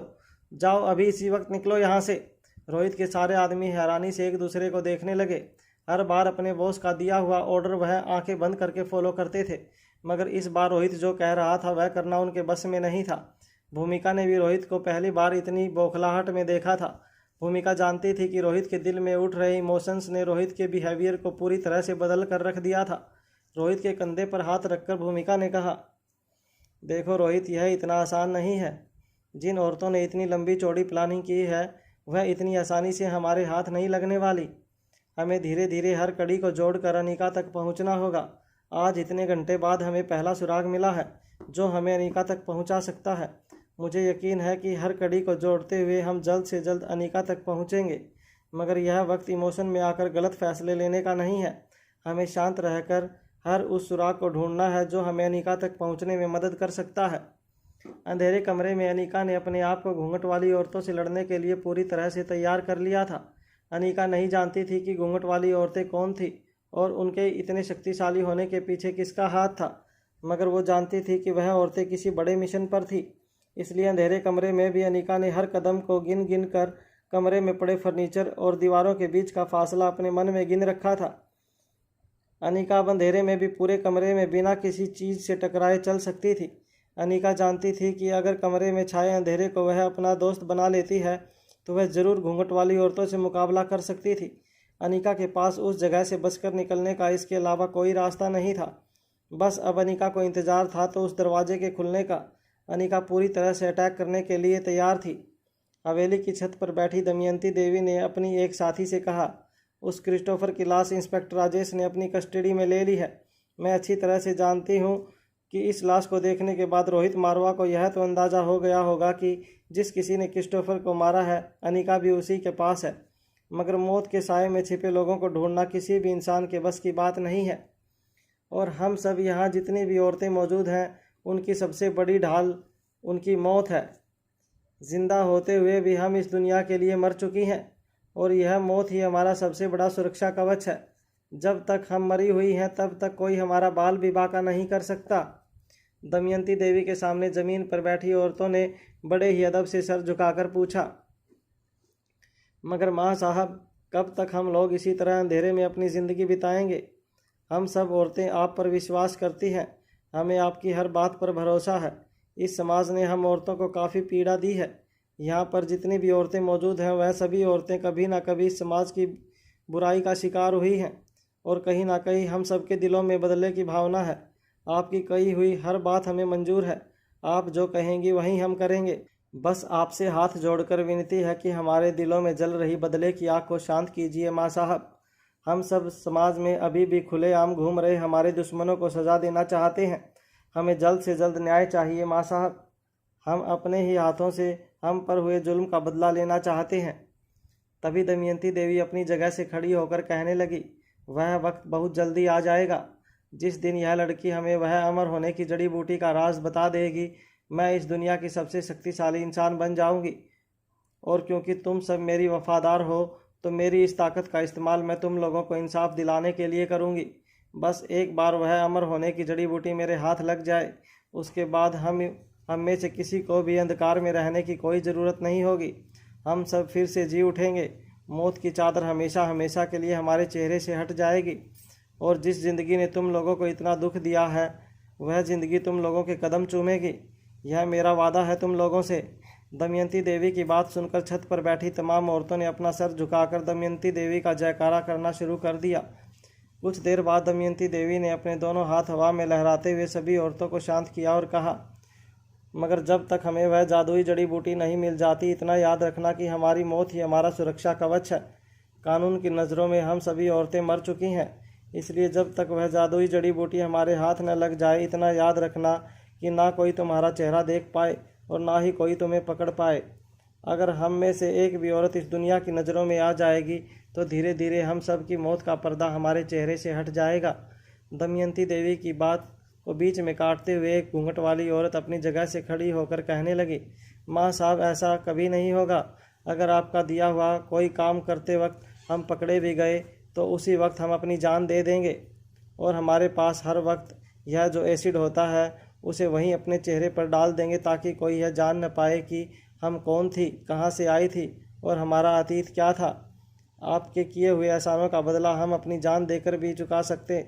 माँ साहब, हम सभी औरतें कहीं ना कहीं अपनी ज़िंदगियां ख़त्म करने जा रही थी, मगर आपने हम सभी को जीने का एक नया मकसद दिया। आप ही ने हम सबको समझाया है कि चुपचाप जुल्म सहने से, अपनी ज़िंदगी ख़त्म करने से अच्छा है कि जुल्म करने वाले को हम अपने हाथों से सजा दें। और अब तो हमारा बदला ही हमारी ज़िंदगी का मकसद बन चुका है। दमयंती देवी के साथ जितनी भी औरतें काम करती थी वह कहीं ना कहीं समाज के उत्पीड़न से त्रस्त थी। दमयंती देवी ने उन औरतों का ब्रेन वॉश करके उनके दुख को नफरत में बदल दिया। दमयंती देवी ने उन औरतों को कमांडो ट्रेनिंग दी और अपने दुश्मन को सजा देने के काबिल बनाया। देखते ही देखते वह औरतें दमयंती देवी को अपना सब कुछ मानने लगी और दमयंती देवी की कही हर बात को आंख बंद करके मानने लगी। जहां उन औरतों के लिए दमयंती देवी एक मसीहा थी, वहीं दमयंती देवी समाज से उत्पीड़ित औरतों का फ़ायदा उठाकर अपनी एक पैरेलल आर्मी बना रही थी, जो वक्त आने पर दमयंती देवी के लिए कुछ भी कर सकती थी। कानून की नज़रों में यह सारी औरतें मर चुकी थी, मगर दमयंती देवी ने उन सभी औरतों को मौत की चादर उड़ाकर एक ऐसे मिशन के लिए तैयार किया था जिस मिशन की सच्चाई तो उन औरतों को भी नहीं पता थी। वह औरतें तो बस यही समझती थी कि दमयंती देवी जो कुछ भी कर रही थी वह समाज में पिछड़ी हुई और त्राहित महिलाओं की भलाई के लिए कर रही थी। मगर हकीकत यह थी कि ऐसी एक पैरेलल आर्मी बनाकर दमयंती देवी अपने और अपने बेटे के लिए एक ताकतवर साम्राज्य बनाने की नींव रख रही थी। कुछ देर बाद दमयंती देवी ने अपने सामने बैठी एक औरत से कहा, जाओ जरा देखो उस छोरी का घमंड टूटा या नहीं। जरा पता लगाओ क्या वह हमें जादुई जड़ी बूटी के बारे में कुछ बताने के लिए राजी हुई भी है या नहीं। और अगर वह हमें जड़ी बूटी के बारे में अभी बताने के लिए राजी नहीं है तो फिर उससे कह देना कि श्रेया के बाद हम उसके एक और परिवार वाले को निशाना बनाएंगे। दमयंती देवी का हुक्म मिलते ही 7-8 घूंघट वाली औरतें अपनी जगह से खड़ी हुई और हवेली की छत से उतरकर अनिका के कमरे की ओर अपने कदम आगे बढ़ाने लगी। अनिका को कैद किए हुए कमरे के पास पहुंचकर एक औरत ने बड़े से लोहे के दरवाजे पर लगा एक बड़ा सा ताला खोला। बड़े दरवाजे में बिना एक छोटा सा दरवाज़ा खोल कर वह सारी औरतें अंदर गई। दरवाजे से आ रही रोशनी से उन औरतों ने देखा कि कमरे के जिस कोने में उन औरतों ने अनिका के हाथ पैर बांध कर उसे रखा था, उस कोने में अनिका मौजूद नहीं थी। यह देखते ही अचानक ही एक औरत ने कमरे का दरवाज़ा बंद कर लिया। उस औरत ने अपनी साथियों से कहा, लड़की चालाक बनने की कोशिश कर रही है, यहीं कहीं छुपी होगी। दरवाजे से आ रही रोशनी का सहारा लेकर हम पर हमला करने की सोच रही होगी, मगर मैंने उसके हमले से पहले ही कमरे में फिर से अंधेरा कर दिया। अब वह हमारा कुछ नहीं बिगाड़ सकती। जैसे ही उस औरत ने यह बात कही, अचानक उस औरत के सर पर एक भारी लोहे के सरिये से वार हुआ। जल्दी ही उस औरत को एहसास हुआ कि जिसे वह लोहा समझ रही थी वह दरअसल अनिका का हाथ था। वो चक्कर खाकर नीचे गिर पड़ी। उसकी साथी औरतों ने जब टॉर्च ऑन करके उसको देखने की कोशिश की, तब एक के बाद एक उनके हाथों से टॉर्च छीन ली गई और अंधेरे कमरे में टॉर्च के टूटने की आवाज़ आने लगी। फिर अचानक अंधेरे कमरे में उन औरतों के कानों पर अनिका की आवाज़ पड़ी, अब हम दोनों बराबर हैं। यह अंधेरा जितना मेरा दुश्मन है उतना ही अब तुम्हारा दुश्मन है, और जितना मेरा दोस्त है उतना ही तुम्हारा। देखते हैं अंधेरा किसके साथ दोस्ती निभाता है। एक के बाद एक अंधेरे कमरे में गुस्से और लातों की आवाज़ें आने लगी।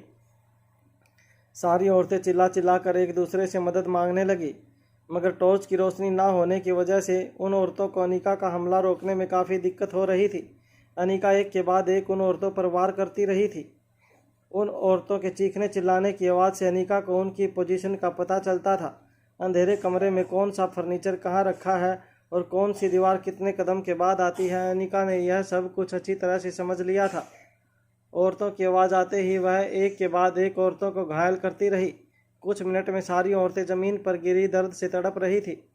अनिका धीरे से अंधेरे कमरे के दरवाजे तक गई और फिर बड़े ही ध्यान से अनिका ने कमरे का दरवाज़ा खोला।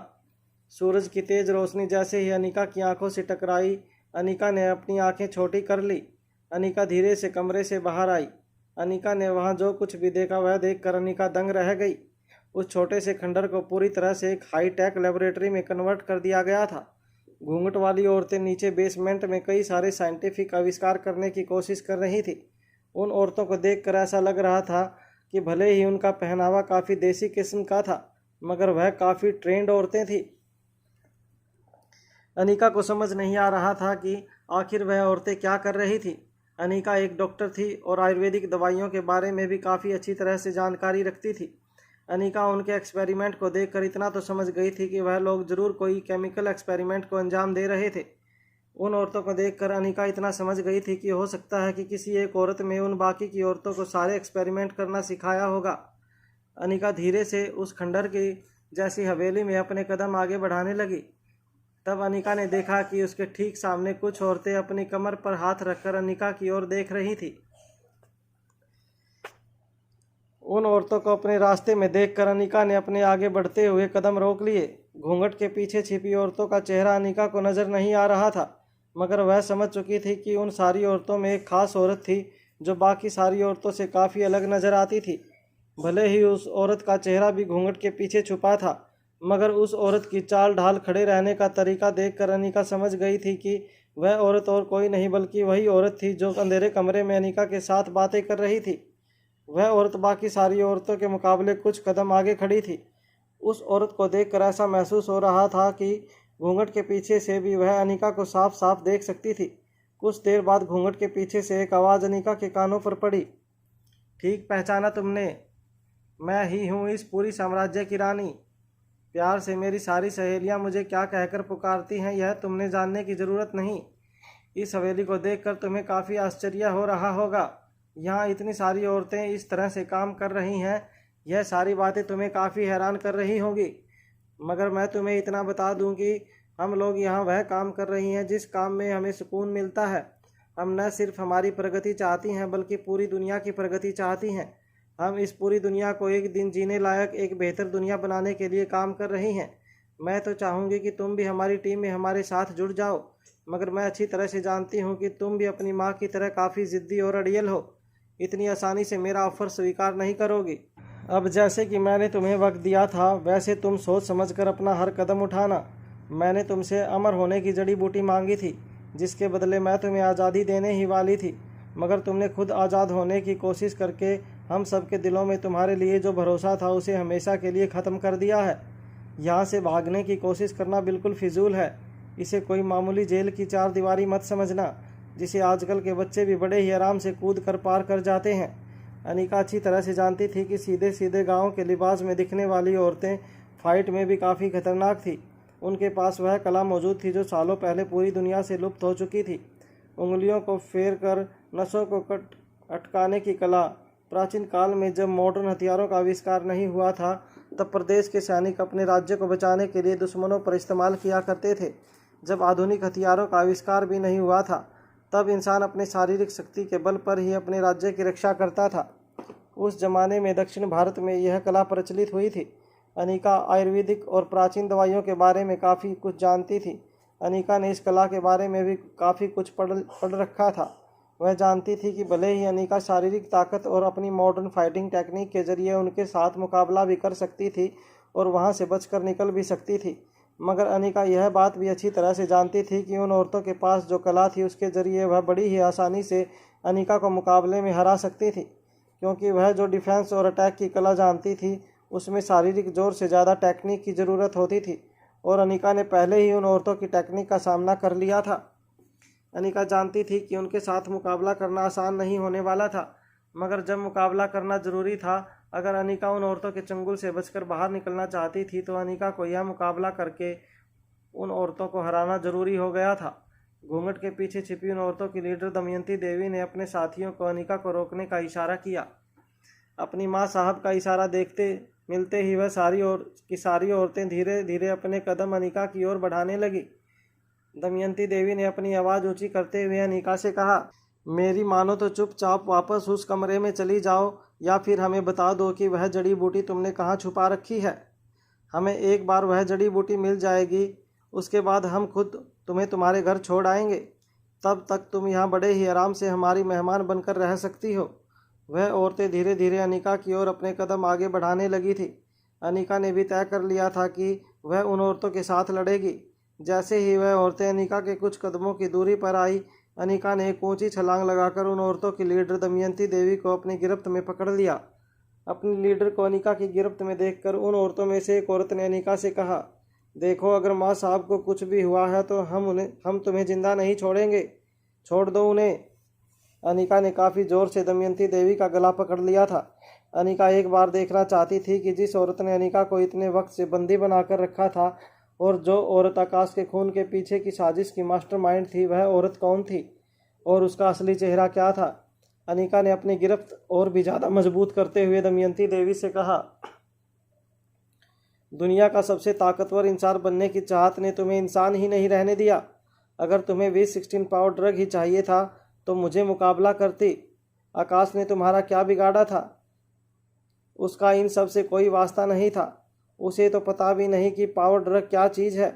फिर तुमने उसके साथ ऐसा क्यों किया? अपने आप को छुड़ाने की कोशिश कर रही दमयंती देवी ने तेज सांस लेते हुए अनिका से कहा, पागल मत बनो, मैंने आकाश को नहीं मरवाया। हमारी प्लानिंग थी कि आकाश को किडनैप करके तुमसे V16 पावर ड्रग का पता लगाया जाए, मगर इससे पहले कि हम उसे किडनैप कर पाते, किसी और ने उसे मौत के घाट उतार दिया। उसकी मौत के पीछे हमारा कोई हाथ नहीं। अगर अपने भाई की मौत के पीछे किसका हाथ है यह जानना चाहती हो तो अपने घर पर छानबीन करो। अनिका उस औरत की बात सुनकर दंग रह गई। अनिका ने दमयंती देवी के चेहरे पर लगा घूंघट पकड़कर जैसे ही उसे उठाने की कोशिश की, दमयंती देवी के साथियों ने अनिका की कलाई पकड़ ली और एक ही झटके में उसे जोर से मोड़ लिया। अनिका कुछ सोच पाती या समझ पाती उससे पहले अनिका को एहसास हुआ कि अनिका का एक हाथ पूरी तरह से नाकाम हो चुका था। अनिका जानती थी वह इस तरह से उन औरतों का मुकाबला नहीं कर सकती थी।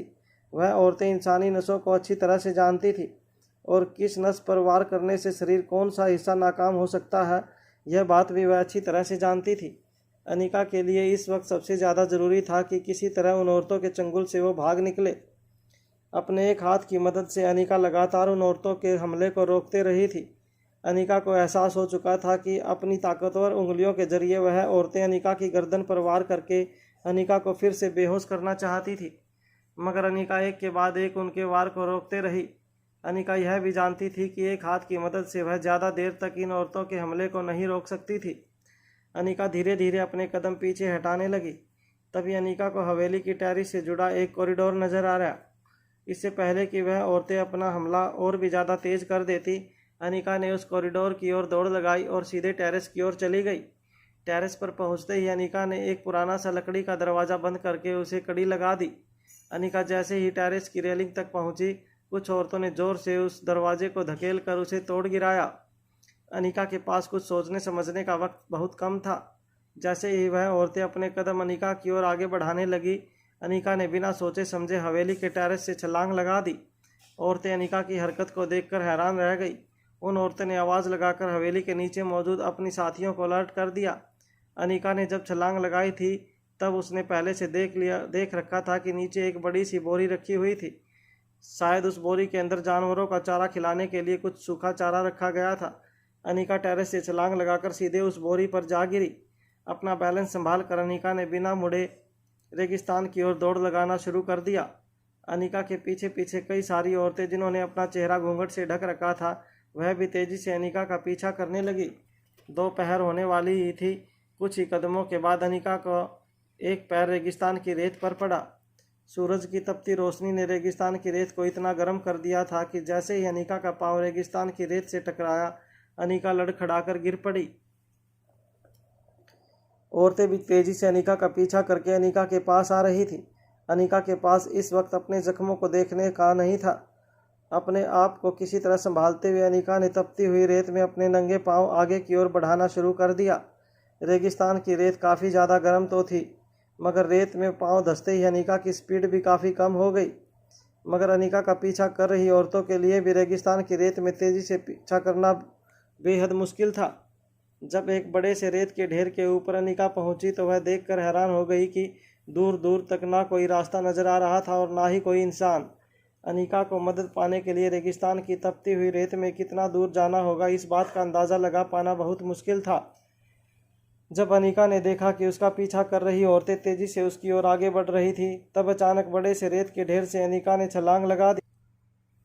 अनिका रेत पर फिसलते हुए नीचे जा गिरी, मगर इस बार अनिका ने महसूस किया कि रेत पहले के मुकाबले काफ़ी ज़्यादा नरम थी। रेत पहले के मुकाबले काफ़ी कम तप रही थी, मगर इस बार जब अनिका ने उठने की कोशिश की तो अनिका को महसूस हुआ कि वह अपने पाँव रेत से बाहर नहीं निकाल पा रही थी। अनिका जैसे ही अपना एक पाँव रेत से बाहर निकालती, उसका दूसरा पाँव रेत के अंदर और गहरा धंसता चला जाता। कुछ ही देर में अनिका को इस बात का एहसास हुआ कि वह रेगिस्तानी दलदल में फंसी थी। रेगिस्तानी दलदल के बारे में अनिका ने पहले भी सुन रखा था। रेगिस्तानी दलदल की एक ख़ास बात यह थी कि अगर कोई इंसान इस दलदल में फंस जाता है तो अपने आप को बचाने के लिए वो जितने हाथ पाँव मारता है उतना ही वह अंदर धंसता जाता है। अनिका ने सबसे पहले अपने आप को बिल्कुल स्थिर कर दिया। अनिका आसपास नज़रें घुमाकर यह पता करने की कोशिश करने लगी कि कहीं उसे कोई ऐसी चीज़ मिल जाए जिसे पकड़कर वह दलदल से बाहर निकल पाती। तभी अनिका ने देखा कि उसका पीछा कर रही औरतें रेत के बड़े से ढेर के ऊपर तक पहुंच चुकी थी। अनिका जानती थी कि कुछ ही पलों में वह औरतें अनिका को फिर से घेर लेंगी। जब उन औरतों ने देखा कि अनिका रेगिस्तानी दलदल में फंस चुकी थी तो उन्होंने राहत की सांस ली। तपती हुई गर्मी में उन औरतों ने अपने घूंघट को ठीक से संवारते हुए धीरे धीरे अपने कदमों को रेत के ढेर से नीचे उतारना शुरू किया। वह अच्छी तरह से जानती थी कि अब अनिका के पास भाग निकलने का और कोई रास्ता नहीं था। अनिका के लिए अब अपनी जगह से हिलना नामुमकिन हो गया था। अगर अनिका ज़्यादा कोशिशें करके रेगिस्तानी दलदल से बाहर निकलने की कोशिश करती है तो वह और भी ज़्यादा अंदर धंस सकती थी, जिससे अनिका की मौत भी हो सकती थी। और अगर अनिका जल्द से जल्द भागने में कामयाब नहीं हुई तो घूंघट वाली औरतें फिर से अनिका को अपने कब्जे में ले लेती। अनिका ने अब बचकर निकलने की सारी उम्मीदें लगभग छोड़ दी थी। तभी अचानक अनिका के बगल में किसी ने एक बड़ी सी रस्सी फेंकी। अनिका चौंक कर अपने पीछे मुड़कर देखने लगी। वह यह देखकर हैरान हो गई कि एक ऊंचे से ऊंट के ऊपर बैठे नकाब पहने एक इंसान ने अनिका की ओर रस्सी फेंकी थी। तभी अचानक रेगिस्तान में जोरदार हवाएं चलने लगी। ऊंट पर बैठे इंसान के चेहरे से जब नकाब हटा तो वह चेहरा देखकर अनिका दंग रह गई।